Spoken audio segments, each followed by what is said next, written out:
ప్రియమైన దేవుని వాళ్ళారా, దేవుడు గత కాలం అంతా మన అందరినీ కాచి కాపాడి మన బ్రతుకు దినంలో మరొక దినాన్ని ఇచ్చి ఈ సాయంకాల సమయంలో కొన్ని మాటలు ఆయన గూర్చి మనం నేర్చుకోవటానికి మన కొరకు రాయించినటువంటి ఉన్నతమైన సంగతులు బైబిల్లో నుంచి ధ్యానించుకోవటానికి దేవుడు మన పట్ల చూపిన మహాకృప కొరకు దేవునికి మొదట కృతజ్ఞతాస్తుతులు తెలియజేస్తూ, అలాగే దేవుని మాటలు వినాలని కూడి వచ్చిన దేవుని పిల్లలైన మీ అందరికీ మన ప్రభువు నామంలో నా వందనాలు తెలియజేస్తున్నాను. పిల్లరా, ఈరోజు ఒక చక్కని అంశం మీకు తెలియజేయాలనుకుంటున్నాను.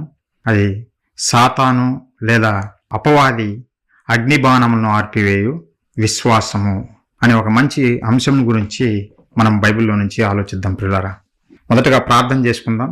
ప్రార్థన చేసుకుని ముందుకెళ్దాం. నా తల వంచినట్లయితే ప్రార్థించుకుందాం. పిల్లరా, మహాపరిశుద్ధుడా, ప్రేమగల మా కన్న తండ్రి, మీ పరిశుద్ధమైన, ఘనమైన, శ్రేష్టమైన, మహోన్నతమైన మీ నామానికి వందనాలు, స్తోత్రాలు తండ్రి. గడిచిన కాలమంతా మీ చల్లని రెక్కల నీడలో మమ్మల్ని కాచి కాపాడి మా బ్రతుకు దినంలో మరొక దినాన్ని ఇచ్చి ఈ సాయంకాల సమయంలో తండ్రి కొన్ని మాటలు తండ్రి మా కొరకు రాయించినటువంటి మా బ్రతుకు పుస్తకమైనటువంటి బైబిల్లో నుంచి ఆలోచించుకొని చుండగా తండ్రి మాట్లాడుచున్న నాకు సమయోచితమైన జ్ఞానమును, వాక్శక్తిని ప్రసాదిస్తారని వింటున్న మీ పిల్లలు తండ్రి విని గ్రహించేవారిగా, వాటి ప్రకారం జీవించేవారిగా మీ కృప తోడుగా ఉంచుతారని ఈ మీటింగ్ అంతట్లో నాయన మీ కృప అనుగ్రహించి మీ చిత్తానుసారంగా మీ నామానికి మహిమకరంగా మాకు ఆశీర్వాదకరంగా జరిగిస్తారని వేడుకుంటూ ఈ ప్రార్థన మా ప్రభువును, మా రక్షకుడును, మీ ప్రియ కుమారుడైన క్రీస్తు వారి పుణ్యనామాన అడిగి వేడుకునిచున్నాను తండ్రి, ఆమేన్. ప్రియులరా, అపవాది లేదా సాతాను అగ్నిబాణములను ఆర్పివేయు విశ్వాసము అనే విషయము ఆలోచిద్దాం. ప్రియులరా, ఒక్కొక్కటిగా బైబిల్లో నుంచి మార్కాపురం పట్టణంలో కొంతకాలం నుంచి దెయ్యము లేదా సాతాను లేదా అపవాది వీడిని తంత్రాలను గూర్చి, వీడితో మనం యుద్ధం చేస్తున్నాము, ఆ యుద్ధంలో మనం ఎలా పోరాడాలి అనేక విషయాలు ప్రియులారా బైబిల్లో నుంచి ఒక్కొక్కటిగా మీకు చూపిస్తూ నేర్పుతున్నాం. ఎందుకంటే మన శత్రువు బలాలు మనకు తెలియకపోతే శత్రువు చేతిలో ఈజీగా ఓడిపోతాం ప్రియులారా. అందుకే మనము శత్రు బలాన్ని ముందుగా మనము అంచనా వేయాలి, తెలుసుకోవాలి. వాటిని ఎలా మనము జయించగలము, ఎలా మనము వాటిని ఓడించగలము అనే విషయాలన్నీ మనం నేర్చుకుంటే తప్ప అపవాదితో యుద్ధం చేయలేం ప్రియులారా. ఈ మానవాళికి అది అర్థం కాక అపవాది చేతిలోనే ప్రతి ఒక్కరూ ఓడిపోతున్నారు ప్రియులారా. దేవుని పిల్లలైన మనం ఓడిపోకూడదు, ఆ యుద్ధంలో నిలబడాలి, వీరులుగా ఉండాలి అని దేవుడు మనల్ని ప్రేమించి మన కొరకు ఈ పుస్తకాన్ని రాసి ప్రేమలేఖగా మన దగ్గరికి పంపించాడు ప్రియులారా. ఆ ప్రేమలేఖలో ఉన్నవన్నీ మనకు జాగ్రత్తలు, మనకు మెలకువలు, ఆయన గూర్చినటువంటి అనేక సంగతులు, అలాగే మన శత్రువుడు గూర్చినటువంటి అనేక సంగతులు బైబిల్లో దేవుడు రాయించాడు. ఎందుకంటే ఆ శత్రువుతో మనం పోరాడుతున్నాం కదా, పోరాడాలంటే మనం తెలుసుకోవాలి వాని గురించి అనే విషయాలు బైబిల్లో రాయించాడు ప్రియులారా. అందులో భాగంగానే మీకు కొన్ని విషయాలు తెలియజేస్తున్నాం అపవాది గురించి, వాడిని ఎలా ఎదుర్కోవాలనే విషయాలు ఇక్కడ తెలియజేస్తున్నాం ప్రియులారా. ఈ లోకంలో సైనికుడు తన శత్రువు మీద యుద్ధం చేయటానికి బయలుదేరినప్పుడు ఏ విధంగా యుద్ధాయుధాలను ధరించి వెళ్తాడు, తన శత్రువు చేతిలో ఓడిపోకుండా శత్రువును జయించడం కొరకు ఒక సైనికుడు సిద్ధపాటు కలిగి ఎలా వెళ్తాడో, అలాగే ప్రియులారా ఈ లోకంలో ఉన్నటువంటి మనము, దేవుని పిల్లలైనటువంటి మనము కనపడని శక్తులతోటి, అపవాది సంబంధులైనటువంటి దురాత్మలతోటి మనము యుద్ధం చేస్తున్నాం ఈ భూమి మీద. ఆ భూమి మీద మనం యుద్ధం చేస్తున్నప్పుడు మనము కూడా యుద్ధాయుధాలను ధరించాలి. దానికి తగ్గట్టుగా దేవుడు సర్వాంగ కవచాన్ని మనకు అనుగ్రహించాడు. ఆ సర్వాంగ కవచాన్ని మనం ధరించుకుంటే మన శత్రువును ఓడించగలము అని దేవుడు ప్రేమించి ఆ సర్వాంగ కవచం మనకు ధరింపజేశాడు ప్రియులారా. అది ధరించుకోమని ప్రతి క్రైస్తవుడికి చెబుతున్నాడు, ప్రతి ఒక్కరికి చెబుతున్నాడు దేవుడు. మరి ఆ సర్వాంగ కవచంలో ఏమేమి ఉన్నాయి, ఏమేమి భాగాలు ఉన్నాయి అనే విషయము మనం ఒక్కొక్కటిగా ధ్యానిస్తున్నాం ప్రియులారా, ఆలోచిస్తున్నాం. ఎందుకంటే అవి ఎలా పనిచేస్తాయో మనకు అర్థం కాకపోతే మనము యుద్ధం చేయలేము. అవి ఎలా పనిచేస్తాయో తెలుసుకోవాలి, ఎలా అపవాది మన మీద దాడి చేస్తాడో తెలుసుకోవాలి. అప్పుడు అపవాదిని మనం ఈజీగా ఓడించగలం ప్రియులారా. దేవుని ప్రేమ చాలా ఉన్నతమైనది. ఆయన అన్ని మనకు సమకూర్చి జరుపుతున్నాడు. ప్రతి విషయంలో ఆయన మనకు తోడుగానే ఉంటూ యుద్ధం మనతో చేయిస్తున్నాడు. కాబట్టి మనం ఆ సర్వాంగ కవచాన్ని ధరించుకున్నామా లేదా అనేది ప్రతి క్రైస్తవుడు ఆలోచించాలి. మనం ఎలాంటి యుద్ధ కవచాన్ని ధరించుకున్నాము, అపవాదిని ఓడించటానికి ఎలాంటి యుద్ధ కవచాన్ని మనము ధరించుకున్నాము అనే విషయం ప్రతి ఒక్కరు ఆలోచించాలి. బైబిల్లో రాయబడిన ప్రకారంగా మనము ఆ సర్వాంగ కవచాన్ని ధరించుకున్నామా, లేదంటే ఏ ఆయుధం ధరించకుండా పోయి యుద్ధానికి వెళ్తున్నామా అనేది ఆలోచించాలి. అలా ఆలోచించినప్పుడే ప్రియులారా నువ్వు అపవాది చేతిలో ఓడిపోవు ప్రియులారా. ఇందులో భాగంగా ఈరోజు ఒక యుద్ధాయుధం గురించి, సర్వాంగ కవచంలో నుంచి ఒక భాగం గురించి మీకు తెలియజేయాలనుకుంటున్నా. ఇంతకుముందు 3 భాగాల గురించి తెలియజేశాను. ఈరోజు మరొకటి మంచి విషయము మీకు తెలియజేయాలనుకుంటున్నాను పిల్లలారా. ఒకసారి మీ దగ్గర బైబిల్ ఉంటే ఓపెన్ చేసి చూడండి. మనం చదువుతున్నటువంటి ఇక్కడ నేర్చుకుంటున్నటువంటి పాఠ్యభాగంలోనే విషయం ఒకసారి అక్కడ చదివి ముందుకెళ్దాం పిల్లలారా. ఎఫెసీయులకు రాసిన పత్రిక మనం చూడగలిగితే పౌలు గారు ఎఫెసీయులకు రాస్తూ 6వ అధ్యాయంలో ఈ విషయాలు తెలియజేశాడు పిల్లలారా. ఒకసారి చూడండి, బైబిల్ ఉన్నవారు ప్రతి ఒక్కరు ఓపెన్ చేసి చూడండి. ఎఫెసీయులకు రాసిన పత్రిక 6వ అధ్యాయం మనం చూడగలిగితే 12వ వచనం నుంచి చాలా క్లియర్గా స్పష్టంగా తెలియజేస్తుంది పిల్లలారా. 12వ వచనం నుంచి నేను చదువుతున్నా చూడండి. ఏలయనగా మనము పోరాడున్నది శరీరులతో కాదు, కానీ ప్రధానులతోనూ అధికారులతోనూ ప్రస్తుత అంధకార సంబంధులకు లోకనాథులతోనూ ఆకాశ మండలమందున్న దురాత్మల సమూహములతోనూ పోరాడుచున్నాము అని దేవుడు చెబుతున్న పిల్లరా. మనం పోరాడుతున్నామంటే పోరాటంలోనే ఉన్నాం ఈ భూమి మీద. ఇంతకుముందు ఈ విషయాలన్నీ ప్రాథమికంగా తెలియజేశాను అనేక పాఠాలలో. భూమి మీద నరుని కాలము యుద్ధకాలము. ఎవరితో? పొరుగువానితో యుద్ధం కాదు, దేశాలతో యుద్ధం కాదు, మనకు కంటికి కనిపించినటువంటి అపవాదితోటి, దుష్ట శక్తితోటి మన యుద్ధం ఎప్పుడు జరుగుతూనే ఉంది ఈ భూమి మీద నువ్వు బ్రతికినంత కాలం ప్రియులారా. సమాజానికి తెలియదు, అది వాళ్ళకి తెలియదు కనుకనే వారు యుద్ధంలో ఓడిపోతూనే ఉన్నారు. కానీ దేవుని మాటలు మన చేతిలో ఉన్నాయి కదా. దేవుని మాటలు మన చేతిలో ఉన్నప్పుడు ఆయన మెలకువలు నేర్పుతున్నాడు మనకు. మీరు సర్వాంగ కవచాన్ని ధరించుకోండి అని చెబుతుండే కింద పిల్లరా. మీరు యుద్ధంలో ఉన్నారు, మీరు యుద్ధం చేస్తున్నారని చెబుతూ ఇంకా 13వ వచనం చదువుతున్నా చూడండి పిల్లరా. అందుచేత ఎందుకు వీరితోటి యుద్ధం చేస్తున్నారు గనక మీరు ఆపద్దినమునందు వారిని ఎదిరించుటకును సమస్తమును నెరవేర్చిన వారై నిలవబడుటకును శక్తిమంతులగునట్లు దేవుడిచ్చు సర్వాంగ కవచమును ధరించుకునుడి. దేవుడే మన కొరకు ప్రిపేర్ చేశాడు సర్వాంగ కవచము. అంటే టాప్ టు బాటం, తల నుంచి అరికాలు వరకు నీ అవయవాలలో ఏది అపవాది చేతిలో బలి కాకుండా ఉండడం కొరకు, దేనివల్ల నీకు ప్రమాదం రాకుండా ఉండడం కొరకు సర్వాంగ కవచాన్ని ధరింపజేశాడు దేవుడు పిల్లరా. ఒక సైనికుడు ధరించుకున్నట్టుగా మనకు కూడా ఆత్మ సంబంధమైనటువంటి సర్వాంగ కవచాన్ని ధరింపజేస్తున్నాడు పిల్లరా. అది చదువుతున్నాడు, ధరించుకొనడి అని చదువుతున్నాడు. ఎలాగనగా మీ నడుమునకు ఆ సర్వాంగ కవచంలో భాగాలు చదువుతుండు. ఒక్కొక్క భాగానికి ఎలా ధరించుకోవాలో ఆ సర్వాంగ కవచము తెలియజేస్తుంది పిల్లరా. ఎలాగనగా మీ నడుమునకు సత్యమును దట్టి కట్టుకొని, ఇది నేర్చుకున్నాం ఇంతకుముందు. మీ నడుమునకు సత్యమును దట్టి కట్టుకొని నీతిను మైమరువు తొడుగుకొని పాదములకు సమాధాన సువార్త వలనైన సిద్ధ మనసు జోడు తొడుగుకొని నిలవబడుడి. ఇంతవరకు నేర్చుకున్నాం పిల్లారా. ఈరోజు 16వ వచనంలోని భాగం నేర్చుకున్నాం. ఇక్కడ ఇంకా సర్వాంగ కవచంలోని ఏ భాగం గురించి చెబుతున్నాడంటే, ఇవన్నీయుగాక విశ్వాసమును డాలు పట్టుకునుడి. ఇవన్నీయుగాక పైన చెప్పినవన్నీ కాక ఇంకా మీరు ఏం పట్టుకోవాలంటే ఒక డాలు లాగా ఈ శ్వాసమును పట్టుకోండి. డాలు అని ఈ శ్వాసమును పట్టుకొనుడి, దానితో మీరు దుష్టుని అగ్నిబాణములన్నిటినీ ఆర్పుటకు శక్తిమంతులగుదురు అంటుండు పిల్లారా. దుష్టుని యొక్క అగ్నిబాణాలన్నిటిని మీరు ఆర్పాలంటే మీరు డాలు చేత పట్టుకోవాలి. ఏ డాలది? విశ్వాసం అనే డాలు పట్టుకోవాలి. విశ్వాసం అనే డాలు పట్టుకుంటే అపవాది అగ్నిబాణాలను మనం ఆర్పివేయగలమంట. అంటే విశ్వాసం లేకపోతే, ఆ డాలు లేకపోతే మనము ఆర్పలేము, అపవాది అగ్నిబాణాలను ఆర్పలేము. అందుకే మీరు డాలు పట్టుకోనండి అంటాడు. రోమియోల కాలంలో లేదంటే పాతకాలంలో యుద్ధాలు జరిగేటప్పుడు సైనికుడు ఈ డాలు పట్టుకుంటాడు. ఎందుకంటే శత్రువు తన మీద అంబులు వదిలినప్పుడు, బాణాలు వదిలినప్పుడు ఆ బాణాలు వచ్చి తనకు గుచ్చుకోకుండా ఈ యొక్క డాలను పట్టుకొని ఆపుతుంటాడు పిల్లరా, అడ్డుకుంటాడు.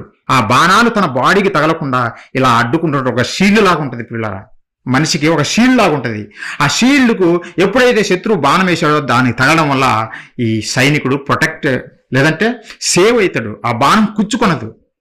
కానీ ఇక్కడ అపవాది వదిలే బాణాలు మామూలు బాణాలు కదా పిల్లరా. ఆలోచించండి, అగ్ని బాణాలు వదులుతున్నాడు. మామూలు బాణాలు కాదు. రూమీలు లేదంటే పాతకాలంలో యుద్ధాలు జరిగేటప్పుడు వాళ్ళు మామూలు బాణాలు వదిలేవారు. మామూలు బాణాలు వదిలేవారు శత్రువును మట్టు కరిపించడం కొరకు. కానీ ఇక్కడ అపవాది అదే బాణానికి అగ్ని పెట్టి వదులుతున్నాడు. ఆలోచించండి, వాడి కుట్ర ఏ విధంగా ఉందో ఈ మానవాళి మీద దీన్ని బట్టి మనకు అర్థమవుతుంది పిల్లరా. దేవుడు ప్రతి పదము రాయించాడంటే దానిలో చాలా అర్థం ఉంటుంది. దాని తీవ్రత ఎంతదో నాకు తెలియజేస్తున్నాడు పిల్లరా. వాడి యొక్క ఉగ్రత లేదంటే వాడి యొక్క కోపము మన మీద ఏ విధంగా ఉందో మనకు దీన్ని బట్టి అర్థమైపోతుంది. ఏమి మామూలు బాణాలు వదలొచ్చు కదా, చనిపోతాడు కదా, ఎలా కాదు కాదు, అగ్ని పెట్టి వదలాలి, అగ్నితో అందరినీ దహించాలి. అది అపవాది యొక్క లక్ష్యం ప్రియులారా. అందుకే దేవుడు సీక్రెట్ చెబుతుండు, వాడి మనసులో ఏమున్నదో అది మనకు తెలియజేస్తున్నాడు. ఆయన పిల్లలం గనక జాగ్రత్త నేర్పుతున్నాడు, మెలకువలు నేర్పుతున్నాడు మనకు. మనం పిల్లలం కదా దేవునికి. నా పిల్లలు వాడి చేతిలో ఓడిపోకూడదు, వాడిని గెలవాలి, వాడిని ఓడించాలి అని దేవుడు మనకు మెలకువ నేర్పుతున్నాడు. వాడు అగ్ని బాణాలు వదులుతుండు నన్న మీ మీదికి, మామూలు బాణాలు కాదు, అగ్ని బాణాలు వదులుతున్నవాడు అని జాగ్రత్త నేర్పుతూ, అందుకే మీరేం చేయాలో తెలిసిన, డాలు పట్టుకోండి, విశ్వాసం అనే డాలు పట్టుకోండి, అప్పుడు ఆ అగ్ని బాణాలన్నిటిని మీరు ఆర్పివేయగలరు అని దేవుడు ఎంతో ప్రేమతో మన మీద తెలియజేస్తున్న పిల్లారా. నిజంగా అపవాది అగ్ని బాణాలు వదులుతారా? వాడు వదిలే ఎన్ని అగ్ని బాణాలే. ఎలాంటివి అగ్ని బాణాలు ఎప్పుడు మేము చూడలేదే, మా కళ్ళకు కనిపించలేదని మీరు అనుకోవచ్చు. ఈరోజు చూపిస్తా. వాడు వదిలే ప్రతి అగ్నిబాణము మనం ఆలోచిస్తే టైం చాలదు, కానీ కొన్ని చూపిస్తా. ఆ అగ్నిబాణాలను ఎలా ఆర్పాలో కూడా బైబిల్లో దేవుడు రాయించాడు, భక్తుల గురించి రాయించాడు, ఎలా ఆర్పారో. ఇవన్నీ ఒక్కొక్కటిగా ఈరోజు పాఠంలో నేర్చుకుందాం పిల్లారా. అపవాది వదిలే అగ్నిబాణాలను మనము విశ్వాసం అనే డాలు ద్వారా మాత్రమే ఆర్పివేయగలము. అదే దేవుడిచ్చిన సర్వాంగ కవచంలో ఈ డాలు ఒకటి పిల్లారా, విశ్వాసం అనే డాలు. మరి విశ్వాసం అంటే ఏమిటి? విశ్వాసం అనే డాలు పట్టుకొనడి అని చెప్పాడు కదా దేవుడు. మరి ఆ విశ్వాసం అంటే ఏమిటి అని అంటే మళ్ళీ బైబిల్ చూడాలా. బైబిల్ ఏం చెబుతుంది విశ్వాసం అంటే? విశ్వాసం అంటే నేను నా తండ్రిని నమ్మాను, అది విశ్వాసము. అది కాదు. లోకం చెప్పినట్టుగా మనము ఇదిగో నా తల్లిదండ్రులు నమ్మాను, నా భార్యను నమ్మాను, నా భర్తను నమ్మాను, ఇవి కాదు విశ్వాసం. మరి విశ్వాసం అంటే ఏమిటి అంటే హెబ్రీయులకు రాసిన పత్రిక ఒకసారి చూడండి పిల్లరా. హెబ్రీయులకు రాసిన పత్రిక 11వ అధ్యాయము 1వ వచనం చూడండి. విశ్వాసం అంటే ఏమిటో దేవుడే డెఫినేషన్ చెబుతున్నాడు, అర్థం చెబుతున్నాడు. విశ్వాసం అనున్నది నిరీక్షింపబడు వాటి యొక్క నిజ స్వరూపమును అదృశ్యమైనవి ఉన్నవనటకు రుజువునై ఉన్నది. విశ్వాసం అంటే ఏందో తెలుసునా? విశ్వాసం అంటే నిరీక్షింపబడి వాటి యొక్క నిజస్వరూపము. నువ్వు నిరీక్షిస్తున్నావు, ఎదురు చూస్తున్నావు, వాటి కొరకు ఎదురు చూస్తున్నావు. నీ కంటికి కనిపించటం లేదు, నీ కంటికి అవి కనిపించటం లేదు, కానీ నువ్వు వాటి కొరకు ఎదురు చూస్తున్నావు. ఎందుకంటే అవి ఉన్నావి గనుక, అవి ఉన్నావి అని ఎదురు చూస్తున్నావు. పిల్లరా, ఈ ప్రకృతిలో గాలిని పెట్టాడు దేవుడు. గాలి పెడితే ఆ గాలి మన కంటికి కనిపించదు పిల్లరా, మన కంటికి కనిపించదు. కానీ గాలి ఉందా లేదా? ఉంది అని ప్రతి ఒక్కరం చెబుతాం. అబ్బా ఎంత చల్లటి గాలి. ఎప్పుడైతే ఆ ఎండలో చెమటలు కారుతున్నప్పుడు ఆల్ ఆఫ్ సడన్ గా ఒక చల్లటి గాలిని మీదకి వచ్చిందనుకో, అప్పుడు ఇమీడియట్ గా నువ్వు అనేది ఎంత చల్లటి గాలి, ఎంత హాయిగా ఉంది అని అంటాం పిల్లరా. ఏమంత ముందు అనలేదే అంటే గాలి వచ్చి నిన్ను తాకిందనమాట. మరి చూపించు అంటే చూపించలేం, ఈ కంటికి కనిపించదు ఆ గాలి. కానీ ఉందా? ఉంది. అదృశ్యమైనా సరే, అదృశ్యంగా అది ఉన్నా సరే అది నీ కంటికి కనిపిస్తుంది. అది నువ్వు నమ్మటమే విశ్వాసము. అలాగే దేవుడు కూడా ఆయన అదృశ్య లక్షణాలు అని బైబిల్లో చెప్పబడింది. దేవుని యొక్క అదృశ్య లక్షణాలు ఆయన ఈ కంటికి కనిపించడు. చాలా మంది చదువుతారులే, నేను దేవుని చూశాను, నేను దేవునితో మాట్లాడినాను అని ఎన్నెన్నో చదువుతుంటారు. ఒక్క ఆధారం బైబిల్లో చూపించరు. లేదంటే మాకు ఫోటో తీసి పంపించండి, ఈసారి దేవుడిని మేము చూసినామన్న వాళ్ళు ఆ ఫోటో తీసినా మాకు చూపించండి, ప్రజలకు చూపించండి. ఆ మాటలు నమ్మకండి. దేవుడే స్వయాన చెప్పాడు బైబిల్లో, నా అదృశ్య లక్షణాలు. రోమిలకు రాసిన పత్రిక 1వ అధ్యాయం 20వ వచనంలో చూస్తే మనకు అర్థమవుతుంది. దేవుని యొక్క అదృశ్య లక్షణాలు. ఆయన అదృశ్యుడా? అదృశ్యుడే. మరి ఉన్నాడా? ఉన్నాడు. దేవుడు ఉన్నాడా అంటే ఉన్నాడు. ఆయన అదృశ్యుడిగా ఉన్నాడు. అంటే ఈ బాహ్యనేత్రాలకు మనకు ఇప్పుడు కనపడడు పిల్లారా, కనపడడు. కానీ ఆయన ఉన్నాడంటే ఉన్నాడు. అంటే విశ్వాసం అంటే ఏందో పిల్లరా, ఆయన మన కంటికి కనపడకపోయినా మనం దేవుడు ఉన్నాడని నమ్ముతున్నాం చూడు, అదే విశ్వాసము అని బైబిల్ చెబుతుంది పిల్లరా. దేవుడు మన కంటికి కనిపించకపోవచ్చు, కానీ ఉన్నాడా? ఉన్నాడు. ఉన్నాడని నువ్వు నమ్మటమే అదే విశ్వాసము. అదే డెఫినేషన్, విశ్వాసం యొక్క డెఫినేషన్. మరొకసారి చదువుతాం ఆ మాట. విశ్వాసం అన్నది నిరీక్షింపబడు వాటి యొక్క నిజ స్వరూపము. నిరీక్షిస్తున్నావు, వెయిటింగ్ చేస్తున్నావు, ఎదురు చూస్తున్నావు. ఎవరి కొరకు? దేవుని కొరకు ఎదురు చూస్తున్నావా? మనం చూస్తున్నాం, ఎదురు చూస్తున్నాం. ఆ దేవుని దగ్గరికి చేరాలని ప్రతి క్రైస్తవుడు ఎదురు చూస్తున్నాడు. అలాగే క్రైస్తవుడు కాని వారు కూడా అదే ఎదురు చూస్తున్నారు, దేవుని దగ్గరికి చేరాలని. మరి దేవుడు ఉన్నాడా? కనిపించాడా?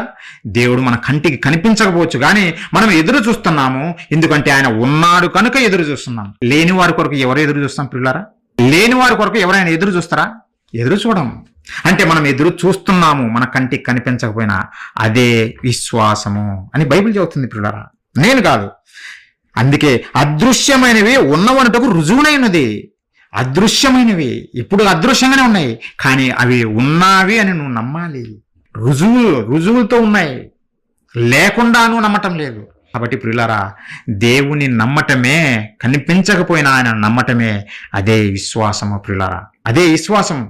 కాబట్టి దేవుడు ఏమంటున్నాడంటే, విశ్వాసం అనే డాలు పట్టుకునండి. మీరు విశ్వాసం అనే ఆ డాలు పట్టుకుంటే మీరు అపవాది యొక్క అగ్నిబాణాలన్నిటినీ మీరు ఆర్పివేయగలరు అని అంటుండే పిల్లరా. అపవాది యొక్క అగ్నిబాణములన్నిటినీ ఆర్పివేయగలరు. మళ్ళీ ఆ మాటలు ఒక పాఠంలాగా బోధిస్తున్నాం, మీరు నేర్చుకోవడానికి ప్రయత్నం చేయండి.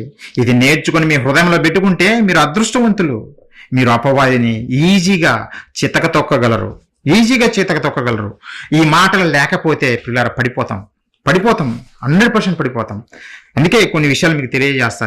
చాలా మంచి అంశము ప్రియులారా, ఆలోచించండి. మళ్ళీ ఆ మాట చదువు. ఎఫెసీయులకు రాసిన పత్రిక 6వ అధ్యాయం 16వ వచనము.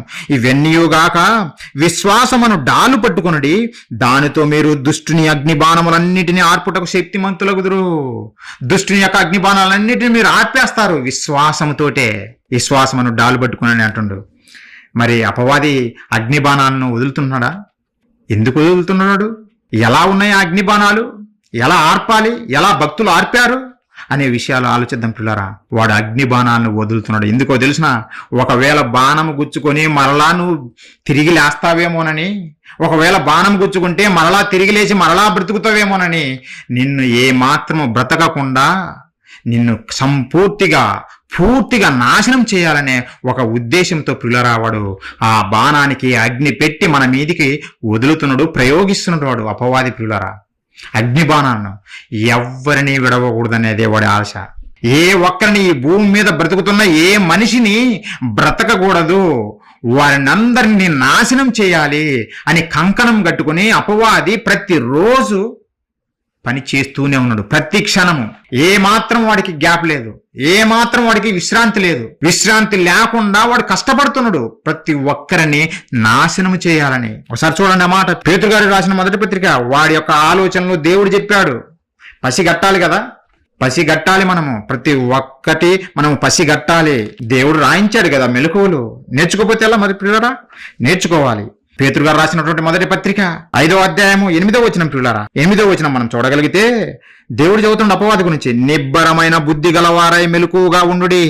మీ విరోధి అయిన అపవాది గర్జించు సింహం వలె ఎవరిని మృంగుదనా అని వెతుకుచూ తిరుగుచున్నాడు. ఎవరిని వదలడా? ఎవరిని వదలడు. నేను బాగానే ఉన్నాను, 60-70 సంవత్సరాలు భూమి మీద బతికాను, నేను పెద్ద ఆఫీసర్ను, నేను ప్రెసిడెంట్ను అని మనుషులు చెప్పుకుంటారు. కానీ ప్రియులారా, బైబిల్ అర్థమవుతుంది ఎవరినెవరిని వాడు మింగేస్తున్నాడు, ఎవరినెవరిని వాడు నాశనం చేస్తున్నాడు మనకు బాగా అర్థమవుతుంది ప్రియులారా. ఈరోజు మీకు అర్థమవుతుంది. ఈరోజు ఈ పాఠం విన్న తర్వాత మీకు అర్థమైపోతుంది ఎలా మింగుతున్నాడో వాడు, ఎలా దాడి చేస్తున్నాడో మీకు అర్థమైపోతుంది ప్రియులారా. దేవుడు చెబుతున్నాడు వాడి క్యారెక్టర్, అపవాది యొక్క క్యారెక్టర్. ఎవరిని మింగుదనా, ఎవరిని విడిచిపెట్టవా? ఎవరిని విడిచిపెట్టనట్టున్నాడు. నేను ఎవరిని విడిచిపెట్టను. నేను భక్తుడిని, నేను చర్చికి వెళ్తున్నానంటే భక్తుడు అయితే అయినా సరే నిన్ను విడిచిపెట్టను. నీ నాశనమే నా యొక్క నా గోల్ అని అపవాది పనిచేస్తూ ఉంది ప్రియులారా. అపవాది యొక్క మనస్సు చెబుతున్నా మీకు. దేవుడు చెప్పినదే మీకు తెలియజేస్తున్నా. వాడు మనల్ని బ్రతకనీయకూడదనే వాడు మన మీద పనిచేస్తుండు, ప్రయోగిస్తుండు అగ్నిబాణాలను. ఎవరిని వదలడు. ఎవరిని వదలకుండా ఏం చేస్తున్నాడో తెలిసిన, ప్రతి ఒక్కడికి వాడి అగ్నిబాణాలు గుచ్చిపడేస్తున్నాడు పిల్లరా. ప్రతి ఒక్కరికి. అందుకే గంతులు వేస్తున్నాడు వాడు. ప్రతి ఒక్కరికి వాడి అగ్ని బాణాలు గుచ్చుకుంటున్నాయి గనుకనే గంతులు వేస్తున్నాడు. అయ్యో, ఈ సంతానం అంతా నాదే అయిపోయింది, దేవుని సంతానము నా సంతానం అయిపోయింది, అందరూ నా వలలోనే చిక్కిపోయారు అని గంతులు వేస్తున్నాడు వాడు అపవాది. దేవుడు సంతోషించాల్సింది పోయి, దేవుడు గంతులు వేయాల్సింది పోయి, ఈ మానవాళ్ళని చూసి మన శత్రువు మనల్ని బట్టి గంతులు వేస్తున్నాడంటే ఇంకా ఆలోచించండి పిల్లరా. వాడి బాణము ప్రతి ఒక్కరికి గుచ్చుకున్నదా? గుచ్చుకున్నది. ఒకసారి చూడండి పిల్లరా, ప్రవక్త ద్వారా దేవుడు చెప్పాడు పిల్లరా, వాడు ఎలా గంతులు వేస్తున్నాడో చూడండి. హబక్కూకు గ్రంథము 1వ అధ్యాయము 15వ వచనం పిల్లరా. వాడు గాలము వేసి, ఎవడు? అపవాది, సాతాను, దెయ్యము. వాడు గాలము వేసి మానవులందరిని గుచ్చి, కొందరిని కాదు మానవులందరిని గుచ్చి లాగి ఉన్నాడు. ఊరులు ఒగ్గి చిక్కించుకొనుచున్నాడు. వాడు తన వలతో వారిని కూర్చుకొని సంతోషపడి గంతులు వేయుచున్నాడు. ఎందుకు? తారంగా పడిపోయారు కదా వాడికి. ఈ మానవాళ్ళందరికీ వాడి అగ్ని బాణాలు గుచ్చేసరికి అందరు పడిపోయారు. అందుకే వాడికి సంతోషము. ఆ సంతోషంలో ఏం చేయాలో అర్థం కాక గంతులు వేస్తున్నాడు అపవాది. ఇది నా కళ్ళకు కనిపించలేదు, ఎక్కడ గంతులు వేస్తున్నాడని మనం అనుకోవచ్చు. యేసునామమున గద్దిస్తున్నాను, దెయ్యమా పో అంటే పోదు. ఎలా పోతుందో, ఎలా వాడిని ఎల్లగొట్టాలో ఆ సూత్రాలు నేర్పుతున్నాం ఇక్కడ. అందుకే ఆ సూత్రం, దెయ్యాన్ని ఎల్లగొట్టే సూత్రం ప్రియులారా. యేసునామమున పో అంటే పోదు. యేసుక్రీస్తుల వారికే బోధ చేశాడు వాడు. యేసుక్రీస్తుల వారి దగ్గరికే వచ్చి ఎదుట నిలబడి బోధ చేశాడు. అలాంటి వాడు మొండోడు. అలాంటి వాడిని ఎదిరించాలంటే మరి ట్రిక్స్ నేర్చుకోవద్దా? మెలకువ ఉండద్దా? యుద్ధ నైపుణ్యత నేర్చుకోవాలి. యుద్ధం నేర్చుకోకుండా నేను యుద్ధం చేస్తానంటే ఒక్క దెబ్బకు పడిపోతావు. ఒక్క దెబ్బకు నువ్వు శత్రువు వేసే ఒక్క దెబ్బకు నువ్వు పడిపోతావు. ఎవరైనా యుద్ధం నేర్చుకోవాలి. అందుకే ఎవరమైనా యుద్ధం నేర్చుకోవాలి పిల్లరా. దేవుడే యుద్ధం నేర్పుతున్నాడు మనకు. బైబిల్ చదివితే, బైబిల్లోని మాటలు మనం అర్థం చేసుకుంటే మనకు యుద్ధం వస్తుంది పిల్లరా.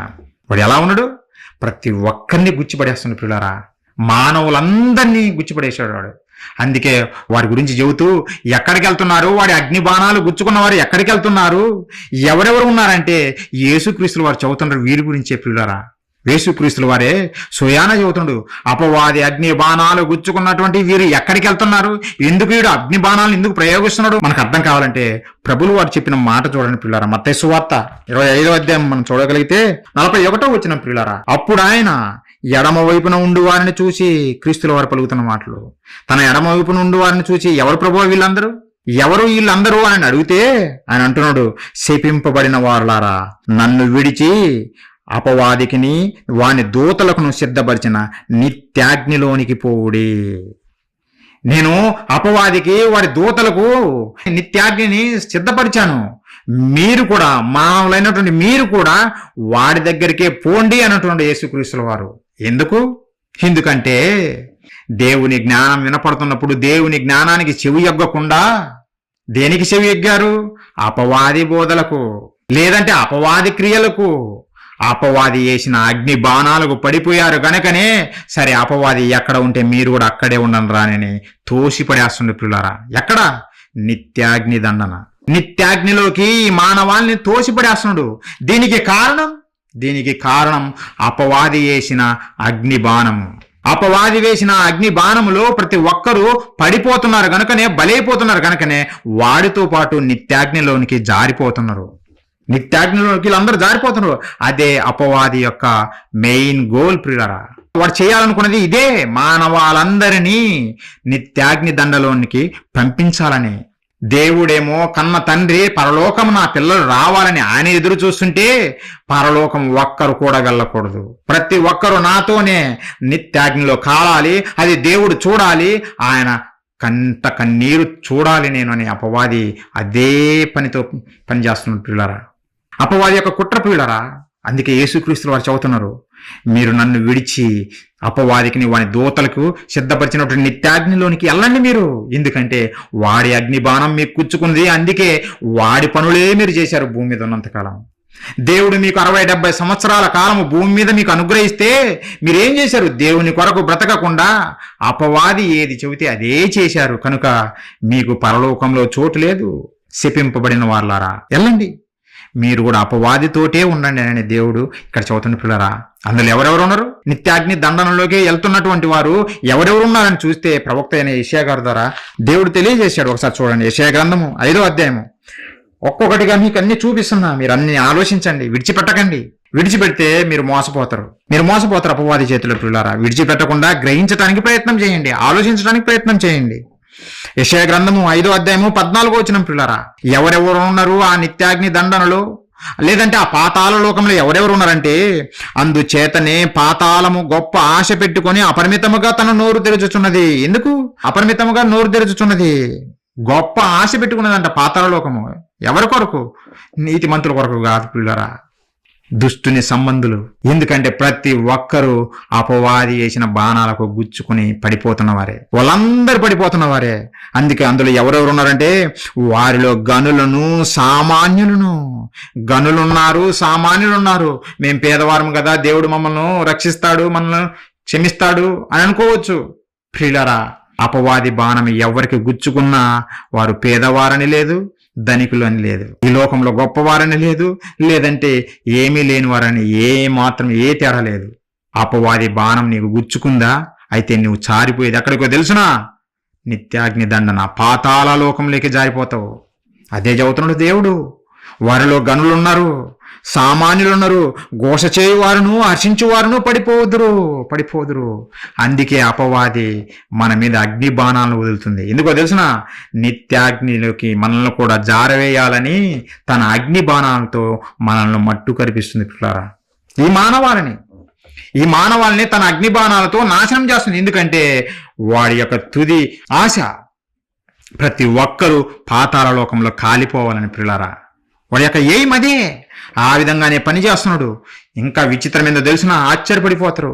ఈ భూమి మీద మేము బోధకులము, మేము బైబిల్ బట్టి బోధిస్తున్నాము కనుక మేము సేఫ్ అనుకుంటున్నటువంటి వారు కూడా దేవుడు చెబుతున్నాడు. చూడండి, వారిని గురించి కూడా దేవుడు చెబుతున్నాడు. ఏమన్నా తెలిసిన ఆశ్చర్యం అనిపించింది ఆ మాట చూసినప్పుడు. పిల్లలు ఒకసారి చూడండి.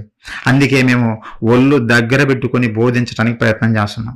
ఒళ్ళు దగ్గర పెట్టుకోవాలి, లేదంటే పరిస్థితి ఎలా ఉంటుందో తెలుసిన? ప్రకటన గ్రంథము, నా మాటలు కాదు, ప్రకటన గ్రంథము 20వ అధ్యాయము 10వ వచనం. ప్రియులారా, వారిని మోసపరిచిన అపవాది భూమి మీద ఉన్నప్పుడు ఈ మానవాళ్ళందరినీ మోసపరుస్తుంది కదా, మోసపరుస్తూ తిరుగుతుంది కదా, ఎవరిని మింగుదనాన్ని తిరుగుతుంది కదా, ప్రతి ఒక్కడి మీద తన అగ్ని బాణాలను సంధిస్తూనే ఉంది కదా. అలాంటి వారందరూ, వాడి అగ్ని బాణాలు గుచ్చుకున్న వారందరినీ, వారిని మోసపరిచిన అపవాది అగ్ని గంధకములు గల గుండములో పడవేయబడెను. మరి అపవాదే కాదు, అచ్చట క్రూర మృగమును అబద్ధ ప్రవక్తయు ఉన్నారు. ఎక్కడ? అగ్ని గంధకముల గుండంలో ఉన్నారు. ఎక్కడ? నిత్యము కాలటానికి అగ్ని గంధకాలు కలిగినట్టు ఆ గుండములు పడిపోతున్నారు. పిల్లరా, ఎవరు? ఈ భూమి మీద మేము బోధకులము అని చెప్పుకుంటున్నటువంటి వారు. అది ఎవరైనా వాక్యానుసారంగా బోధించకపోతే, భూమి మీద మనుషుల మెప్పు కోరి మనము బోధించామనుకో, ఏంది జనాలు రావటం లేదు కనుక 4 జోకులు వేసేద్దాము, మంచి సెంటిమెంట్ సీను క్రియేట్ చేద్దాము అని బోధలు చేశామనుకో, జనులకు అవసరమైనటువంటి తమ చెవులకు వినసొంపుగా ఉండేటువంటి బోధలు చేశామనుకో, భూమి మీద మనుషులు మెచ్చుకొనవచ్చు, భూమి మీద మనుషులు అనేక మంది నీ దగ్గరికి రావచ్చు. కానీ దేవుడు అంటుండు, ఆయన వాక్యమునకు విరోధముగా నువ్వు చెబితే, దేవుడు బైబిల్లో రాయించిన మాటలకు ఏదైనా సరే నువ్వు కలిపినా లేదంటే తీసేసినా మాట్లాడితే, అలాంటి బోధకులను అబద్ధ బోధకులు, అబద్ధ ప్రవక్తలు అంటున్నాడు. పిల్లరా, అంటే భూమి మీద వాళ్ళు బోధకులే కదా ప్రభువా, నీకు బోధకులుగా ఉన్నారు. వారు అబద్ధం చెప్పారా లేదంటే సత్యము చెప్పారా అనేది దేవుడు నిర్ణయిస్తాడు. ఒకరోజు బైబిల్ నిర్ణయిస్తుంది. పిల్లరా, బైబిల్ చదివితే ఎవరికైనా అర్థమవుతుంది సత్యమును బోధించేవారు ఎవరు అనేది. కానీ అమాయక ప్రజలు చదివే ఓపిక లేదు గనుకనే, చెప్పింది వినటానికి అలవాటు పడినారు గనుకనే పిల్లారా మోసపోతున్నారు. ఇదంతా అపవాది కుట్రలో భాగము. ఇలా మనుషులందరూ మోసపోవటానికి కారణము అపవాది యొక్క కుట్రలో భాగము. ప్రియులారా, అపవాది కుట్ర ఇదంతా మానవాళ్ళందరినీ నాశనం చేయాలని.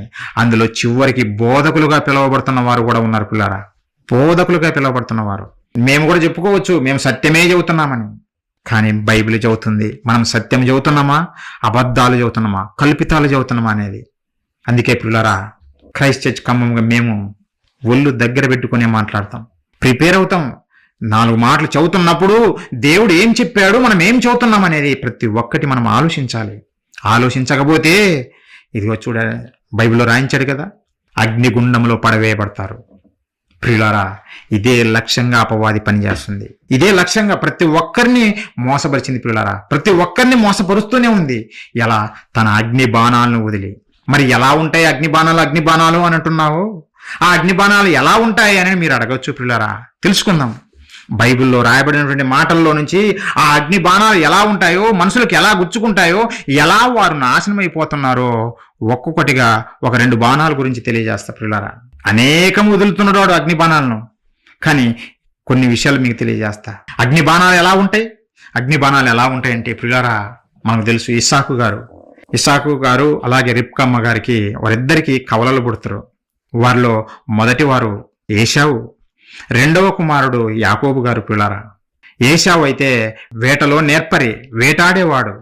అలాగే యాకోబు అయితే సాధు మనస్సు కలిగి తల్లిదండ్రుల దగ్గరనే నివసించేవాడు. ప్రియులారా, ఒకనాడు ఏశావు ఏం చేస్తాడంటే వేటాడి అలసిపోయి పొలంలో నుండి ఇంటికి వస్తాడు. అప్పుడు యాకోబు ప్రియులారా కలగూర వంటకము వండుతుంటాడు. అదే చిక్కుడు కాయల కూర అని బైబిల్లో రాయబడింది. కలగూర వంటకము వండుతుంటాడు. ప్రియులారా, అలసిపోయి వచ్చినటువంటి ఏశావు యాకోబుని చూసి, నేను అలసిపోయాను, పొలం నుండి వచ్చాను, నాకు ఆ భోజనం పెట్టవా? ఆ ఎర్రనిదిగా ఉన్నటువంటి ఆ భోజనం నాకు పెట్టవా అంటే అప్పుడు యాకోబు అడుగుతాడు, అయితే నీ జ్యేష్ఠత్వం హక్కును నాకు ఇచ్చేసేయి, అప్పుడు నీకు ఈ కూర పెట్టేస్తానన్నాడు. అప్పుడు ఏశావు ఏమనాలి? జ్యేష్ఠత్వపు హక్కు దేవుడు నాకు ఇచ్చినటువంటి ఆశీర్వాదము, నేను అది ఎలా పోగొట్టుకుంటాను? ఈ ఆహారం కొరకు నేను పోగొట్టుకోను, నేను ఇవ్వను, నువ్వు పెడితే పెట్టు, లేదంటే లేదు అని యాకోబు గారితో సమాధానం చెప్పాలా లేదా? నిజంగా దేవుని నమ్మిన వాడైతే, దేవుని యందు విశ్వాసం ఉంచిన వాడైతే అదే మాట పలుకుతాడు. ఏమాట అంటే, దేవుడిచ్చినటువంటి ఆశీర్వాదము, నేను దేవుడిచ్చిన ఆశీర్వాదాన్ని నేను పోగొట్టుకోను, కనుక నేను ఇవ్వను, నా జ్యేష్ఠత్వ హక్కును నీకు ఇవ్వను, నీవు ఫుడ్ పెట్టినా పెట్టకపోయినా నేను ఇవ్వననాలి.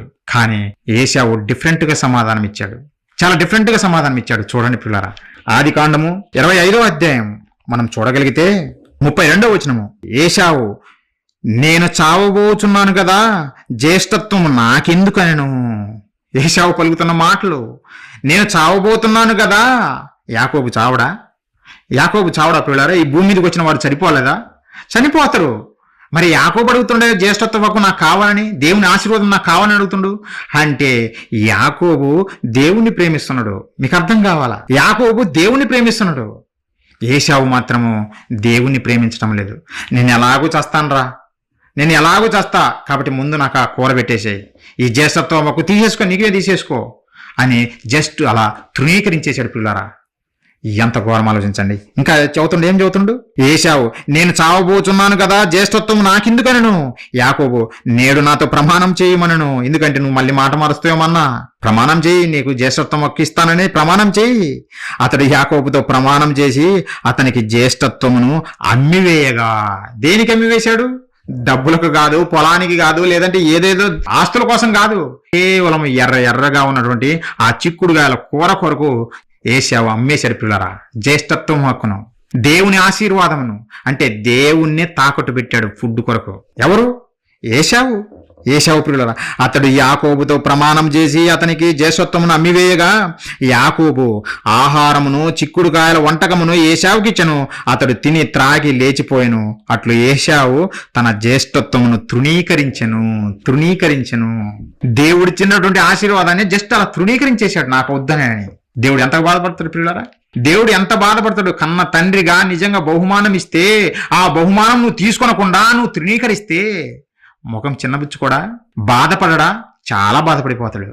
ఒక పెళ్లికి నిన్ను పిలిచారు, నువ్వు మంచిగా నా స్నేహితుడు నన్ను పెళ్లికి పిలిచాడు అని ఒక గోల్డ్ వాచ్ లేదంటే గోల్డ్ రింగ్ తీసుకొని పోయావు.